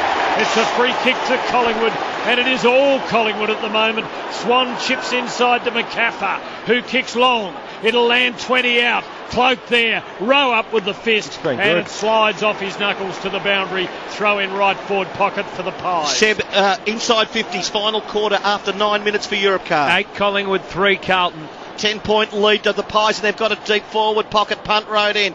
Rowe does the ruck work off the deck. The kick off the ground. Coming through, was that Swan who was coming through? He's short. Shaw. So one behind results, 11 points, 13-13, 91. Foxtel scoreboard. Carlton 12-8, 80 as the kick in for Carlton finds Gibbs at halfback. Score around the grounds for Supreme Caravans Blues. Hawthorn leading the Eagles by 38 points, time with 8 minutes to play in the second. And a little error, a lapse of concentration by side bottom. He'd intercepted the kick, but then he dropped it onto his boot, Tim, out on the full. And at halfback, Carlton take the free kick, but they trail by 11 points. McLean, not a long kick of the ball, not a lot of depth in this. Off the pack, Judd, quick hands to Garlett, needs to be, Lucas rather, quick kick forward. Cruiser though has 2 to beat and they're quicker than he is on the ground. Garlett arrived and almost stole it off Reed's boot. Reed gets it back, gave to Toovey. Desperate smother by Gibbs and rebounded to Reid. Tackled. Ball was the chorus. No call from the umpire. Collingwood still have it. Lynch to Clark. Cooley goes backwards and delivers to Harry O'Brien in the 50, but Collingwood hold possession and he chips a little pass to the former Blue Jordan Russell. 91-80, the Pies lead. As he can go wide to halfback Pendlebury covering the ground. How many in this final quarter for Pendlebury, please, Seb? Scott Pendlebury getting busy time. It's the 3 possessions this quarter. Short to Brown of Collingwood. The kick's all right. Nice grab by McCaffrey on the wing. The pass. Oh, it's bounced off Heath Shaw's arm. Walker came through. Knocked it to Murphy. Handball was good. Found Cruiser. 2 men wide. City side. The southern wing. Got it off to Carazzo. He's just going to tumble one and it's going toward the boundary line. No, Garlett, can he keep it alive? He does. Leads O'Brien to the ball. Garlett deep to the forward pocket, round the body, bouncing. It's there! That is unbelievable! A good guy's goal of the day. It's as if everyone had stopped, and the Garlett snap out of nothing gives Carlton 13-8-86. Collingwood 13-13-91 on the Foxtel scoreboard. Oh, you're right. Everyone stopped. I reckon Harry O'Brien nearly stopped. I think he thought it was going to go out of bounds. It didn't. Probably not enough intensity there. It's a fantastic. He was outside 50 around the body from the boundary line. 3 to Garlett, 3 to Yarran, 3 to Walker for the Blues, 4 to Elliott for Collingwood, a couple each to Blair and Sinclair, and it is game on. Carlton back within 5 points, 12 and a half gone. Collingwood looking for a second win. Carlton looking to open their account and avoid starting the season with 2 straight losses. Horrible bounce by Shane McInerney. He calls for it back. While we have it around the grounds for Supreme Caravans. Hawks now leading the Eagles by 32 points tone with 7 minutes to play. Make that 26. The Eagles have just kicked a goal. Ball thrown up. McLean, the sub out of the middle for the Blues. A high ball is a poor kick. Robinson arrived for Carlton to make the spoil. Spillage with Clark for Collingwood. Just thrust it forward to nobody. Judd's got it to McLean, who's helping lift Carlton. Gives to Bell. Now to Tui. Quick kick wide for Simpson. Still just 4 to the wing. But the Blues lifting now under pressure. Long ball. Cruiser there. Big pack. No one can mark. Carazzo. Bounce elusive for him. Pendlebury slips into a tackle. Draws it high. Comes up with a free kick at halfback for Collingwood. The Pies 91. The Blues 86. 13 and a half gone on the paint away clock. Pendlebury goes short. I'm not sure about the kick. It's come off though. And Elliott, what a brilliant game the youngsters had today. Short to Blair. Ball at halfback member's side. He's going to go short again. It's okay. Lynch. He's been big this last quarter. Has he? Quinton Lynch. He has, Richo. 7 disposals, 3 contested possessions. He goes for Cloak on the lead. A metre in front of Jamison, able to complete the mark. No 50 on there. You know what? This Mick Moles be sitting in the box saying, I taught him this. Kicking down the boundary line. Cloak's kick 50 metres to within 30 of the Collingwood goal. Knocked away by Henderson.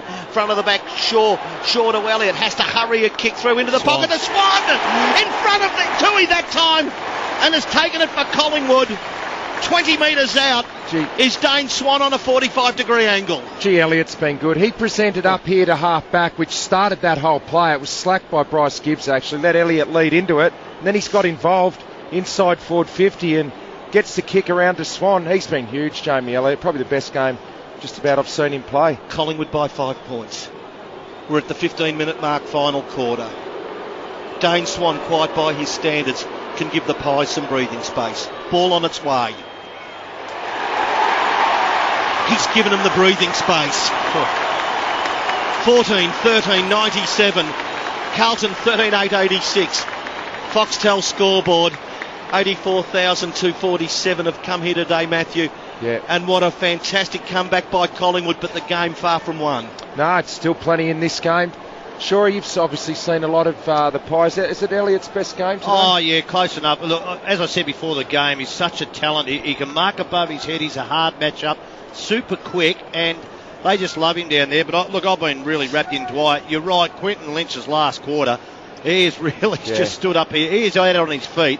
Now, Cruiser needs to lift for Carlton in this last 10 minutes of play to give him some impetus around these contests. Well, he's basically been one out, Quinton Lynch, from early in the game when Jolly went off with the rib injury. Oh, another bad bounce. Favoured Cruiser gives Carlton a break here. Robinson a high ball into the 50. Rowe, Carlton's only chance. Collingwood had numbers.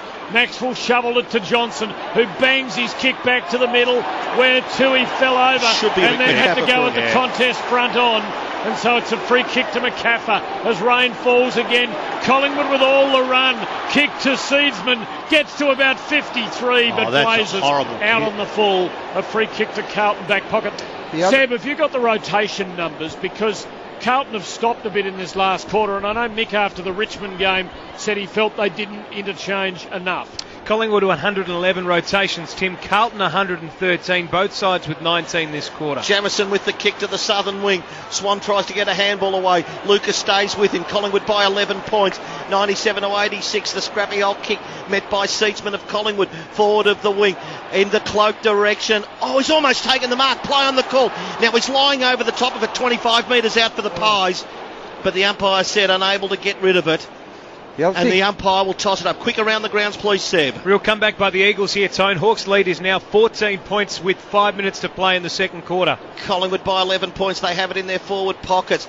The stoppage. Gibbs has done it well, Tim, and should relieve the pressure for Carlton. Yeah, Cooley touched it on the ground and puts it into a good spot. Two Blues running at it. Yaron, the first of them, with noted pace. Runs forward. Kicks towards a lead from Lucas. One grab, 2, 3, 4. Completes the mark. It's Garlett, in fact, who's taken it between centre and half forward, goes backwards, brings it into the corridor to Davies. Still a long, long way from home. Low ball, placing it for Rowe, who's up, can't take the mark. Fall of the ball, it favours McLean. Hand pass to Simpson, away from goal to Garlett. 75 out, swinging kick. Collingwood with two big spoilers there. They hammer it to the boundary. Throw in Carlton's right forward pocket. The crowd posted at 84,247. They've got to grab one here, Carlton. They trail by 11 points. They're deep into attack. Cruiser knocks it to the very front. Now the ball just going harmlessly. Well, you can call it boot. You call it harmlessly, Tone. To the goal line. One behind the Carlton. 10 points. The lead to Collingwood on the Foxtel scoreboard. 14-13-97. Carlton 13-9-87. Fantastic finish that Eddie had earlier today when Geelong won by 4 points. We've got a similar wonderful finish today as the Pies bring it back in. Marty Clark's kick was long. Bell, no frills for Carlton, knocks it out of bounds. And the stoppage will be in Carlton's attacking half, but only barely. Just on Jamie Elliott, boys, easily the best game of his career in front of goal. 4 goals, beating his previous best of 3 against the Gold Coast last year. Blues footy, Judd swings it into the 50. No one able to mark. Spilling ball, all Collingwood. Blair kicks to the centre line. Beautiful kick. Almost a mark to the Magpies, but taken away from them by Walker. Gives to Jamison to Murphy. Threads the eye of the needle. Got between two tacklers. Kicks in towards the 50. No one able to mark. It fell into the corridor. Reed, though, covers for Collingwood. Gave to Swan. A rare fumble. Spilling ball picked up by Johnson for the Magpies. Pressured. Keeps his kick in play just. But Simpson marks it for Carlton, who are coming again. He's 85 out on the flank. And he's gone long. Right to the top of the square. Carlton deep into attack. Robinson there. Oh, he almost pulled in a big mark. 20 metres out. Forward pocket close to the boundary line. Collingwood with the ball. They've lost it. Johnson to Gibbs. Tackle. Handball free to Casbolt. The snap from Robinson off a step. He is going to miss right. And one behind results. 13-10-88 Carlton. Collingwood 14-13-97 as the Pies bring it back into play with the quick kick. It is effective too, and Sidebottom's got it at half-back for the Pies. With O'Brien running for him, and Sidebottom draws Armfield, the man on the mark, then gives to Harry, who kicks up the wing and beyond, and he sets up Seedsman, who's got it now. 60 out, doesn't try the run and the glory this time, gives a hand pass. It's that man Elliott. He's gang tackled, he's gone. Well, it's a Carlton free kick. Paul Seedsman's made a couple of really big Blues here. He's a young player, but you just got to understand this is finals football here. Walker at half-back for the Blues. Who kicks to a contest on the wing. Collingwood with the numbers out there again. It was Tone. Well, and Sidebottom effective again today. Took a nice mark. Collingwood's made use of the loose man a lot better in this last quarter. They've set up well. Short to O'Brien, allowed to run. He'll kick it to within 30 metres of the Collingwood goal. Cloak in front. Too much carry on the ball. Gee, I thought McCaffrey was being held off the ball that time. Simpson, a neat handball, went to Bootsma. Back to Simpson on defensive 50. The kick under pressure. Again, Collingwood the numbers defensively on the wing. Armfield arrives. Now Carlton's got the numbers of 3-on-2. Casbolt just should allow Lucas to go through. He knocked it forward. I thought Reid was grabbed without the ball. Didn't matter. Side bottom to clean up. And Collingwood now with Clark have men in the middle and free. Yeah, controlling the corridor here. And now Shaw has it. He loads up, miscues, it fell onto Blair's chest, but he dropped it. It's built to Murphy. Costly fumble by the Carlton skipper. Bell squeezes out a hand pass to McLean, who gives to Carazzo. Kick to Garlett. Forward of the centre line. The Blues are still coming, needing 2 goals to win beyond the 21-minute mark. Garlett's been a star. He kicks to his mate Yarran and beyond, and Henderson has taken a mark 45 out on a 45-degree angle, but it's a very tough shot in slippery conditions late in the day. Collingwood by 9 points. Lockie Henderson, who is a sometime forward, sometime defender, knows how to kick a goal. He kicked one. No, he didn't kick one in the previous quarter. Here he goes from on the 50. Not a bad line. Good distance. Brilliant kick. Good guy's goal of the day. Blues within 3 points at the 22-minute mark. It's a game that will not die.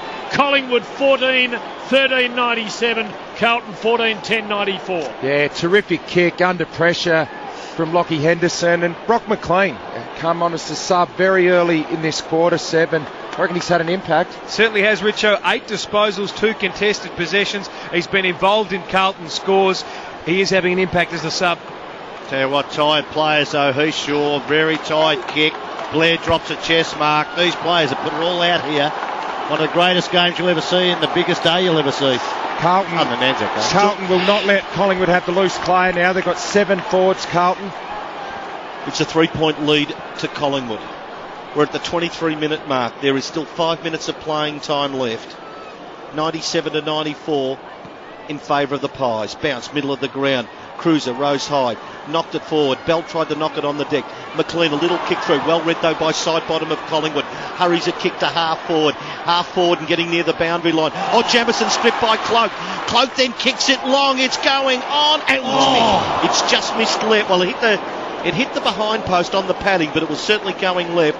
And it's a 4-point lead to the Pies on the Foxtel scoreboard. 98-94. Tim with 4.5 minutes playing time left. Cloak hurt his leg there, which left Jamison loose at the kick that he receives. Kicks up the wing. Collingwood's ball side bottom, a little hand pass. Well done. Cloak back in very hard. Hand pass to McCaffrey, to Tuvey. Collingwood dangerous, low ball, low down. Picked up by Elliott. He's taken the mark. He can be the hero of this day. In front of 84,000 plus at the MCG. Jamie Elliott is 30 out. The man on the mark, 25. Elliott to kick from about 30 and 5 metres in from the boundary. That's why you pay Travis Cloak the big money. He was so desperate on the outside 50-metre arc to keep that ball alive. 20 years of age, shown nerves of steel today. He shows them right now by threading the eye of the needle, and that might have done the job for the Magpies. They lead by 10 points, 15-14-104, Carlton 14-10-94 on the Foxtel scoreboard. He's the match winner today. He's been terrific. Set up Swan's goal earlier with 2 possessions in a passage of play, and he's got it all. He can mark overhead, he's quick, he uses the ball well. They've got a real player here, Collingwood. And for a 20-year-old Tone, best first year player. You're almost as if I want the ball. Give it to me, and I'll hold my nerve. Still plenty of time, though, for the Blues. Oh, this ain't over. But they have to be precise. 3 minutes 42 left. Collingwood 104, Carlton 94. It's half-time in Perth, Seb Costello. Yes, and the Hawks with a 26-point lead into the break time, 11-12, 68 to the Eagles, 6-6, 42. Australian Institute. Another bad bounce.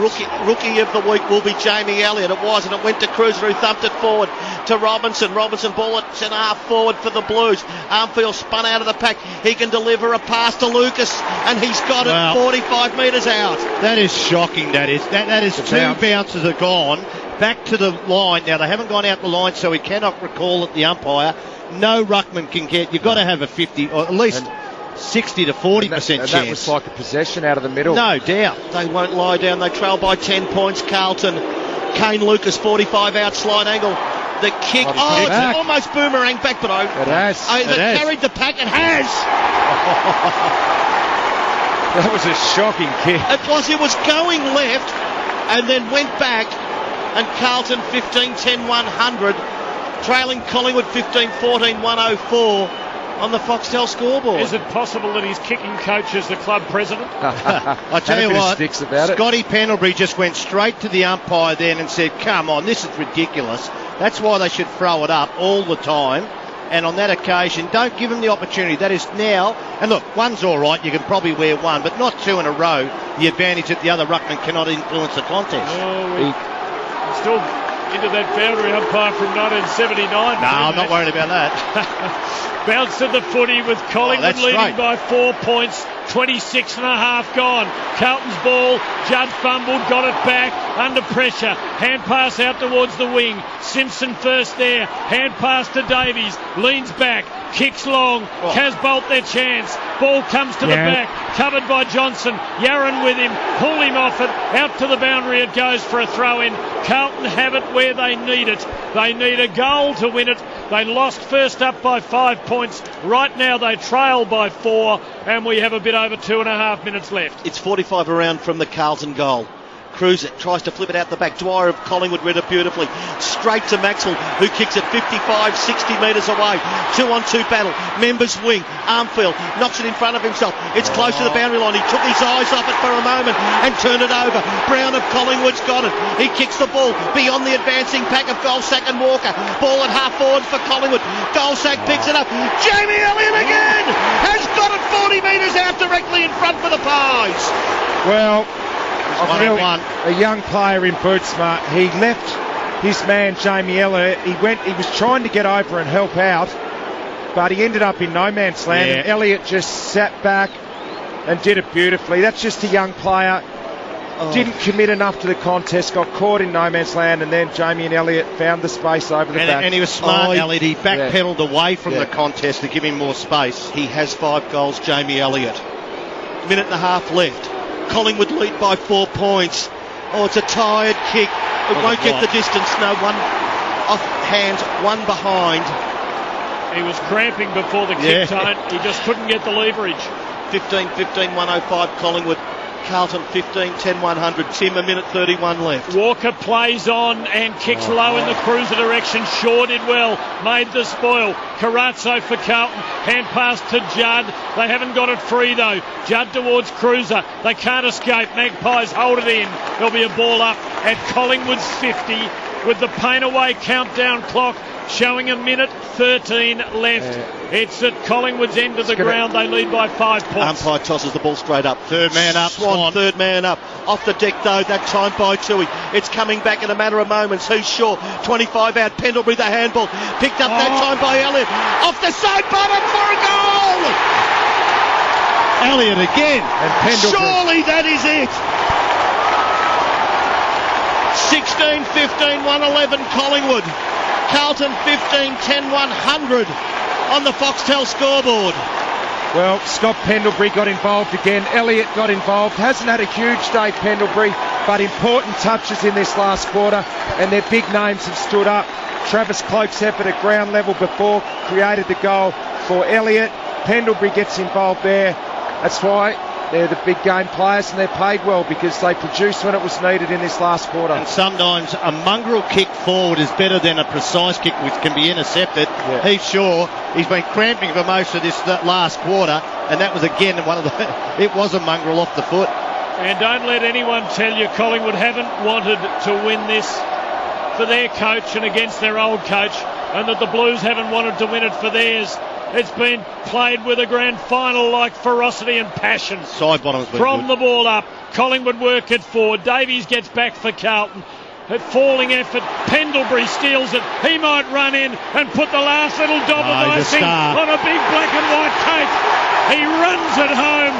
It's a good guy's winning goal of the day.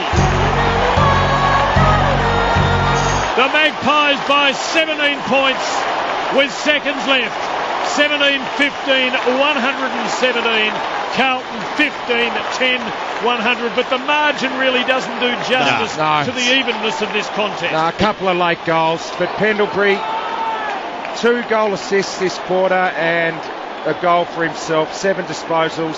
Carazzo had him pretty much all day, but when it was needed, he's been able to stand up. Class comes to the top, doesn't it? And just the one thing about that Pendlebury, this bloke, he wants to be the captain of this club. He will be the next Collingwood captain, no doubt about that. How they've done it. They trail by 10 points at three-quarter time. And really, Carlton looked the better team. They've kicked 7 the pies in the last quarter. What a win. They get another clearance off the deck. Lynch, a hero for Collingwood today. 20-metre kick, met by Blair. Got it off to McCaffer. They're going wide again. Cloak and Jamison, what a battle it's been. Goal sack at their feet, picks it up. Boy. Handball to Sinclair. His kick goes straight up in the air. But Collingwood have got it 20 metres out from their goal. Lucas with the fly to the ball. Takes the mark. He moves it sideways. They've given it their best shot, Carlton. But they will finish just short. Listen to this raw tone. It has been the most wonderful win today. And it is Collingwood winning today.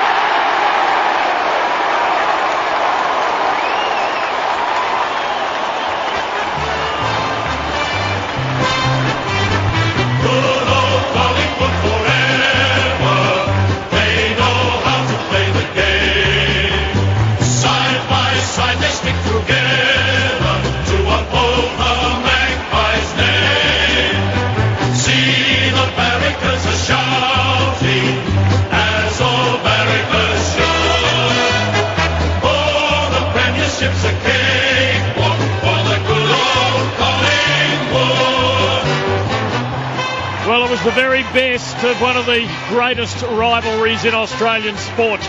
Collingwood and Carlton. For 3 quarters, the Blues seemed to have the edge, but in the last, the Magpies found something extra. As Tony Leonard said, they kicked 7 goals to 3 and turned a 10-point deficit into a glorious 17-point win. They've won their first 2. The Blues, under their new coach, remain winless after their first 2. Good old Collingwood forever, they know how to play the game. Side by side they stick together to uphold the Magpies' name. See the barricades are shouting as all barricades should. Oh, the premiership's a cakewalk for the good old Collingwood.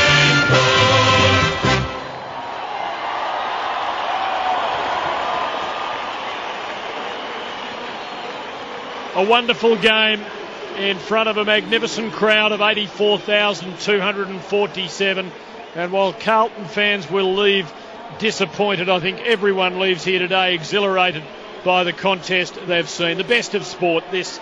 And Collingwood have prevailed. They're a good side. They're a bit better than Carlton at the moment. The Blues have this tough draw, have some early season injury issues, and they have some problems because the ice-breaking win just might be a little way away yet. 17-point win to Collingwood. Geelong in a thriller that Eddie had earlier today by 4 points.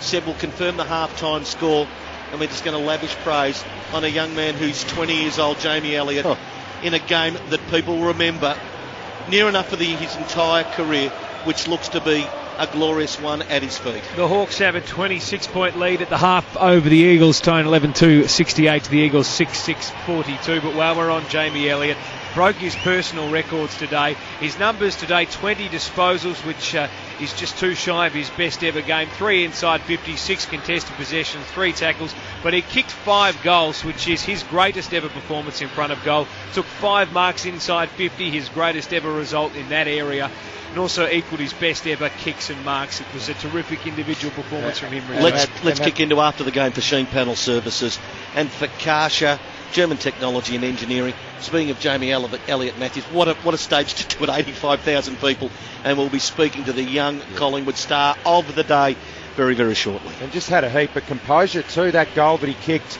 on the angle down here, which probably just about sealed the game for them, was just showed that he liked the moment. He enjoyed it, he seized it and drilled the goal. But just a smart player too. He summed up things beautifully, and he can do it all. He's got pace, he can mark, he's got good skills and composure as well. So Bucks will be wrapped with his performance today. It was wonderful. I suppose the question has to be asked before we head down to the Collingwood room and we'll hear the song with great gusto. Tony, it was tight, but we always thought that Carlton had the better run and the more dangerous. How did in the finish did they do it? You know what it is? It's senior players, and there's Carlton players who haven't been there enough over the last 3 or 4 years where Collingwood have. I thought Quinton Lynch was magnificent today. To be asked to do what Darren Jolly, couldn't do after quarter time because, well, not even halfway during the first quarter. That was a massive effort.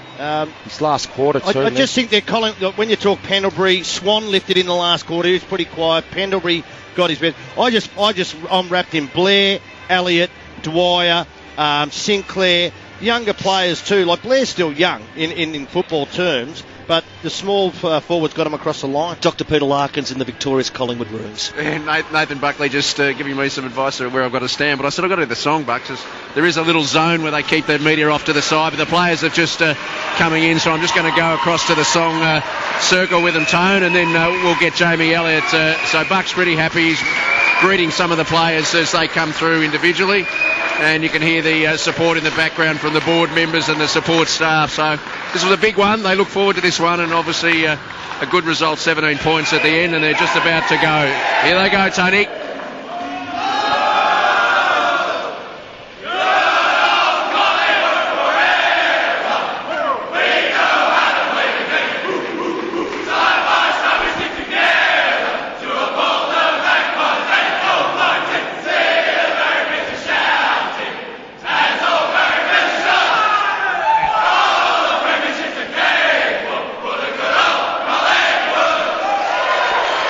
Good voices. Bucks was singing the top of his voice, as was Eddie, and people in the background there, Tony. So great support and a very happy team, as you'd expect. 17-15, 117. Carlton 15-10, 100. A young star announced himself today. Jamie Elliott again said for Europe Car his afternoon please. Tony had the 20 disposals. He had 3 inside 50s, 6 contested possessions, 12 uncontested possessions. But where he really made it count was inside the forward 50, where he took 5 marks inside forward 50, his best performance ever, and kicked 5 goals. One would have been 6, but for the performance he'd put in over 4 quarters, he couldn't quite get that last one there. He was wonderful. Matthew Richardson and Tony Shaw summing up Collingwood's fantastic 17-point. And Tone, we'll hold it here for 10 minutes or so, and then we are heading for Perth. So 3AW football in round 2, not done with for a little while yet. Shorey and Richo, tell us the story.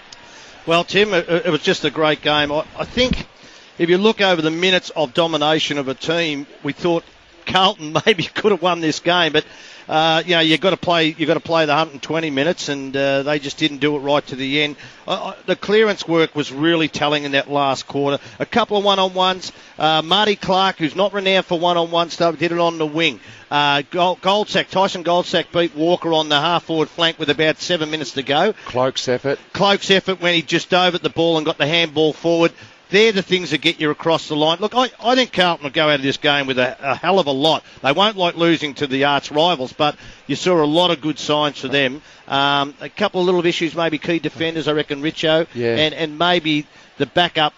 Hampson comes in and backs up Cruiser, so Betts and Cruiser back in the group makes them competitive. The other move that I thought was telling was at the start of that last quarter, Collingwood started with 7 defenders, had a loose man for probably the first 10 minutes. Mick then evened it up and made it 1-on-1 again. It was 7v5 forwards, but for that 10 minutes where they had the loose player, I just thought they got good use out of that and they got a bit of momentum going, and by that stage they'd hit the front, and I reckon that was a pretty telling move. You've got to roll the dice sometimes, don't you? Yeah. And I don't mind Mick doing that at that stage. It probably opens you up at the other end, but so these games just keep bringing things up. I thought Mark Murphy was sensational. I thought he led from the front as the captain. Garlett was all died right. out of it in the died second out half. Right near, more in the last quarter when they think they needed Yaron and Garlett, but they did their job. They couldn't get it down there for them. You're right. And they had that loose man where they couldn't find the space that they had previously. So that was a good move by Bucks, that loose man. I'll tell you who's a player that people, you sort of just slips in and out, but his pure class is Steele side bottom. He gets under the guard week in, week out, but he is a classy act Steele side bottom. What's he had? 25, 13 handball received, but it's and contested possessions 11, so he had plenty of it. He's sort of a complete player still, No side doubt. bottom. He's got good endurance, he's got good skills, he works hard, he can kick a goal, he can take a mark. He's just an absolute beauty. Pure steel. Yeah. Good. Breaking the hearts of Rip Van Winkle. And it's good signs for Collingwood, isn't it? There's no Thomas. Obviously, he's not out there. They're also missing Beams, two of their A-grade talents. Didak Vasola. Didak, Pendlebury and Swan didn't have huge games, yet they've still been able to get the job done. So a lot of upside in Collingwood as well. We'll be getting the Vic Super votes. Best field 3-2-1. Vic Super, the super fund for all Victorians, going to the player of the year. Just on Steele side bottom. I thought his last quarter was sensational. Can you, for Europe Card, just break those stats down, Seb? Because he just looked to be the one, of all the experienced bloke, he looked the one that was just driving as much as anyone, if not more. Yeah, well, he kicked a goal. He had 9 disposals, 4 contested possessions, 1 clearance, and of those 9 disposals, 4 of them led to a Collingwood score. He had the second most amount of disposals for the Pies in that final quarter. Quinton Lynch putting in a strong last quarter with 10 disposals. Overall, though, 25 disposals for Steele side bottom. The second most of any Collingwood player out there today. Seb, as one of the unconverted in this commentary box, a young man hungry for the game. You follow Very the much Bombers, so. but these are two of the great clubs. Give us a view of the occasion. It was terrific. I mean, even as in a broadcasting position, it kicks up an extra notch when the MCG has 85,000 plus inside it, and the Collingwood Army, they can make noise, as can Blues supporters. A beautiful day, a Sunday afternoon in Melbourne at the home of football, and two of the big four clubs going to a game that went right down to the wire, except for a couple of goals in the final minutes for the Pies that pushed it over the limit. And I know I'm waffling on here, Tim, but it was terrific. How good if you're a young Carlton player, your first 2 games of the year, you've played in front of 80,000 people both times. It's just great, is't it? How good it'd be for a young Carlton player when you're 0-2. Yeah. Hey, the other thing... It's true. It's true. With Geelong next week, West Coast in Perth the week after that, and Adelaide the week after that over here. That's For all Carlton's of their nobility and hearts the size of many of 22 far laps, they have nothing to show for 2 fine efforts, in the same way North Melbourne has nothing to show from 2 fine efforts. Lee Matthews said it'd be a wonderful afternoon of Sunday football. He's right so far, because it was Geelong by 4 points. Bartel basically the last kick of the game, getting Geelong over the line. Here it just ebbed and flowed. Carlton looked to just have it at 3-quarter time. 7-goal quarter to Collingwood, 17-15, 117, defeating Carlton 15-10, 100. And we have seen Hawthorn jump out to a big lead, but that has been pegged back at half-time to around, it was about 6.5 goals, was it not, Seb? Yeah, 26 points. And it's now back to 4.5 goals at half-time. At half-time, yeah, 11-2-68, the Hawks to the Eagles, 6-6-42. Both Cyril and Buddy having an impact. After the game for Sheen Panel Service, collision repairs called Sheen Panel Service First, and Karsha, German Technology and Engineering. While we wait for Jamie Elliott, and we'll be staying here to hear from the young man who's just had a day to remember for the rest of his football life, why don't we start giving some of the numbers out for Europe Car, where the game was won for Collingwood in the finish. Contested possession, Tone, they won that plus 8, 154 to 146 over 4 quarters. They won the inside 50 count, 64 to 55, which was an area they were losing early, and it was in the last quarter where they really ran over the top with 20 inside 50s to 14. Cruiser tried hard in the ruck all day, 34 hit-outs, 8 to advantage, which was a strong performance from him.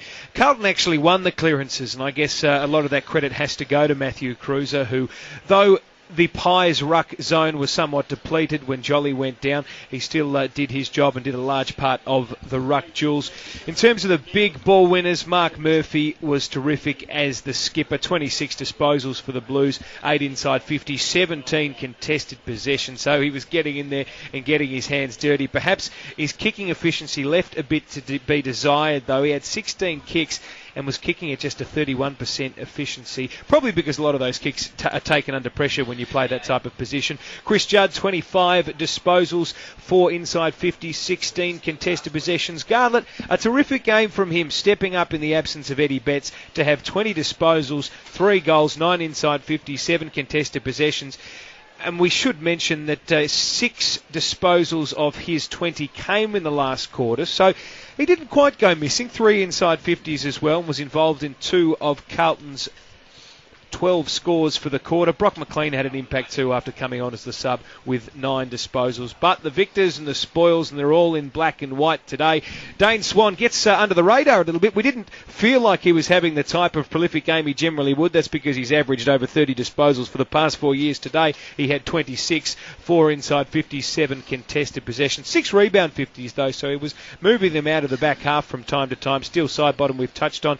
Heath Shaw went forward with some impact, ended up with a goal, but 3 behinds, so perhaps should have converted a few more chances there. 1 unlucky to hit the post. 3 inside 50s for him.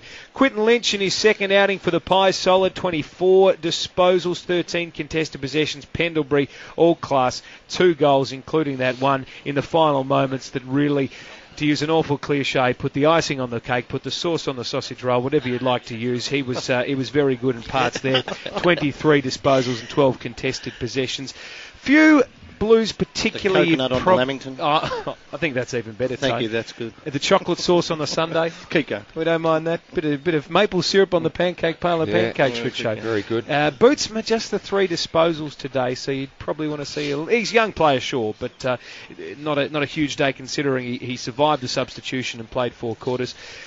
Marty Clark with 22 was good, and you've got to mention Dwyer too. I think we were all impressed with the day he had. 23 disposals, 5 inside 50s, 14 contested possessions, and he snuck in a goal as well. And had a terrific run down the southern side wing, Richo, where he took 4 running bounces and pumped it inside 50. And we had the pancake parlour prediction before the game. Dane Swan's possessions. One gentleman said 27. I think he might be the man. He's off to have a bit of Lamington. Yeah, 26, wasn't he? Indeed. I was thinking 38, so Dane Swan, very, very good there, Tone.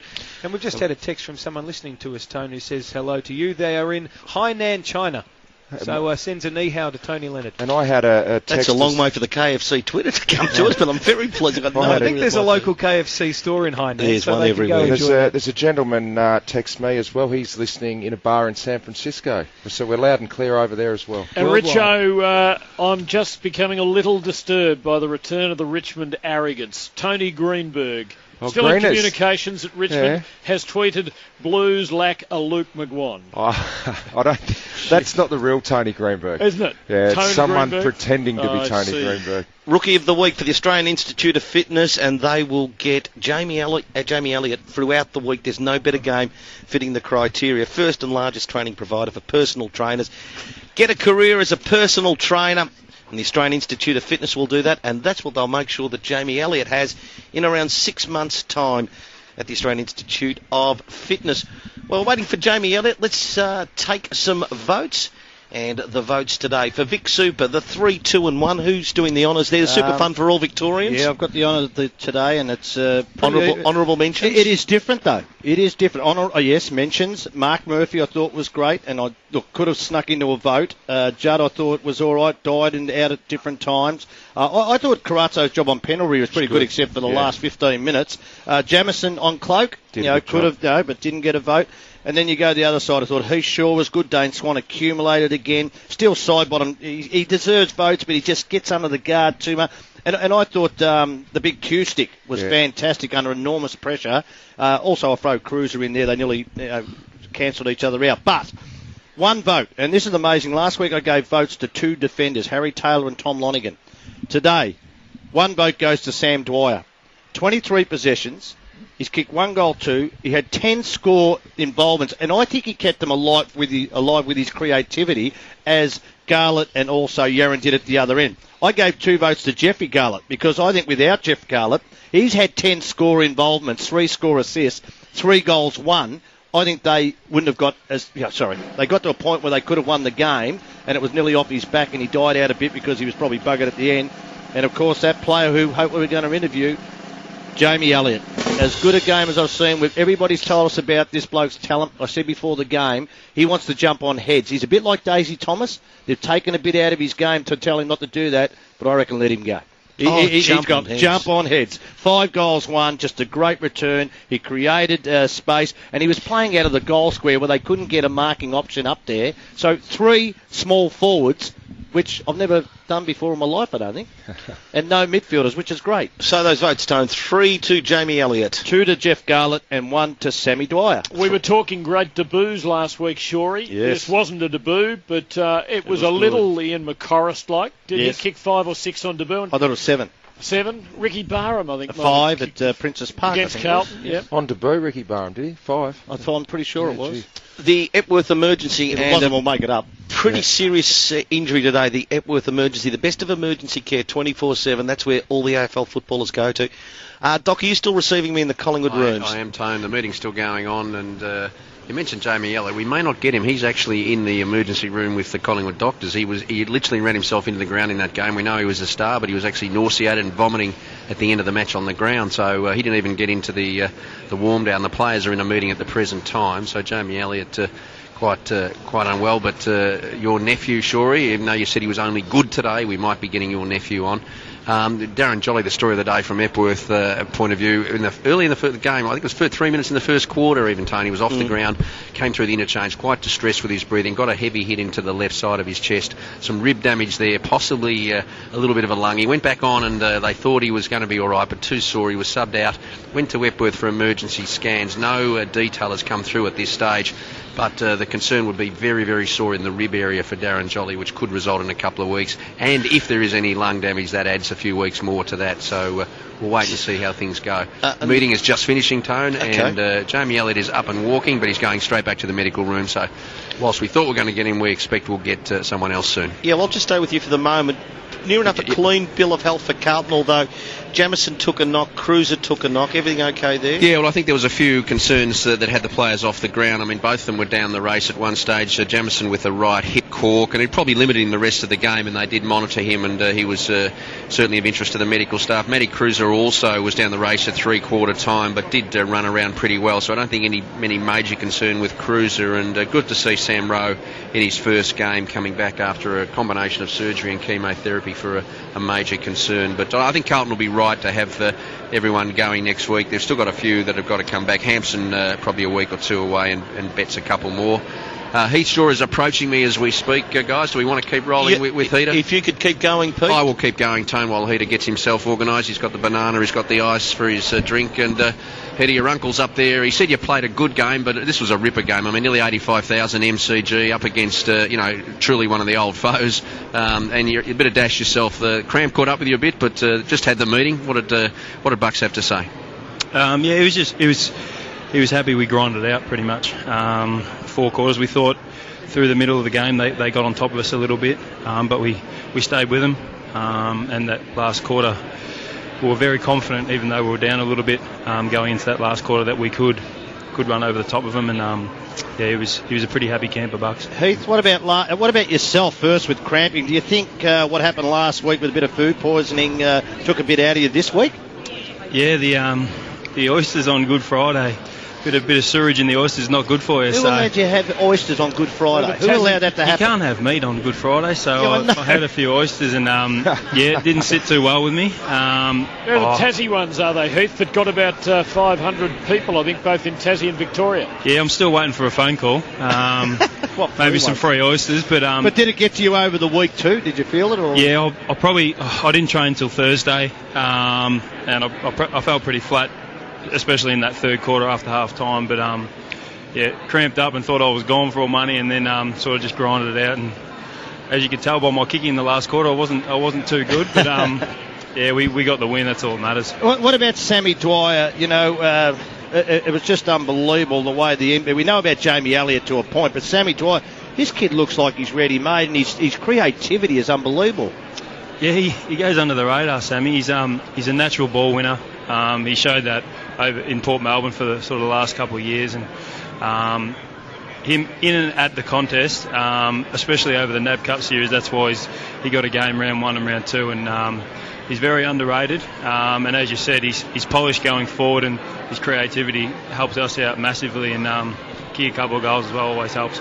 Hey, Shaw, at the start of that last quarter, you rolled a seventh defender around, had a loose man for the first part of the quarter, and it really seemed to help you gain control of the match early in that last quarter. I suppose we just wanted to settle a little bit, and with Joel's going down and Lynchy in the ruck, and Cruiser was dominating, he was getting some big hits forward. We thought we'll just put someone there just in case, and it happened to be me. Get a few cheap kicks back there, but just to sort of settle it down and make sure at that sort of centre bounce that they didn't get it forward and get that advantage. So it seemed to work, and in the end we got the win, and we're all pretty happy, and the rooms are packed, of course. It was a good result. Big Q-tip. He had to go up against it when Jolly went down early, and thought he was pretty good today. Yeah, he's a monster, Q. His work rate, he's one of the fittest guys going around for his size, and he's very mobile. And Joel's had a crack at sort of the start of the second quarter, see if he could go, and he was struggling. So it was thrown to Q and a little bit of Maxi to pinch hit and Goldie up forward, just to pull that weight. And he'll go under the radar, sort of Q, the job that he did, but to go up against a ruckman like Cruiser and do the things he did all day was amazing. There was a lot of passion at the end. I guess there always is in a big game, Heath, but you just got the feeling as an observer that all the build-up, Mick being at in the eye of the storm, was a factor in how everyone felt about the game. Is that reality, or is it our imagination? No, it was definitely on in that last quarter. We were pretty excited, a few goals getting through. I actually bumped into Mick as I was walking in. He was walking out of Carlton change rooms, and I think everyone was just happy to get this game over and done with. We got the 4 points. We're very happy about that, but the build-up was massive. The game was a ripper. On our side, you couldn't ask for anything better. Congratulations. It was a magnificent spectacle, and well won with a 7-goal last quarter. Thanks, guys. Heath Shaw down in the Collingwood rooms. The Magpies have prevailed over the arch enemy, 17-15, 117 to Carlton, 15-10, 100. The crowd was 84,247, and the day was nothing short of a triumph. Rain in 2 or 3 fairly serious bursts and all. Aussie football at its absolute best, and what a weekend it's been. Geelong beat North Melbourne, came from nearly 6 goals down today, their second mighty comeback of the season so far. West Coast have got to try and do that if they're going to beat Hawthorn over in Perth. What's the latest, Seb, before we cross over to Patterson Stadium? They've got a bit of work to do, Tim. Grant Birchall goal. The Hawks lead it by 33 points, 87 to 54, with 13 to play in the third term. Good on you, mate. Well done, everybody, over a terrific weekend of 3AW football, and we'll be back on Friday night with more of the same. In fact, we'll be in Perth for the Dockers and the Bombers, and what a test that is of two teams which really look as though they are on the up in 2013. Saturday we'll be here as Melbourne try and redeem themselves against West Coast. Make sure you're with us. We look forward to the pleasure of your company. We bid you farewell from Melbourne. We're off to our 6PR colleagues in Perth to bring us to second half action as the Eagles pursue the Hawks.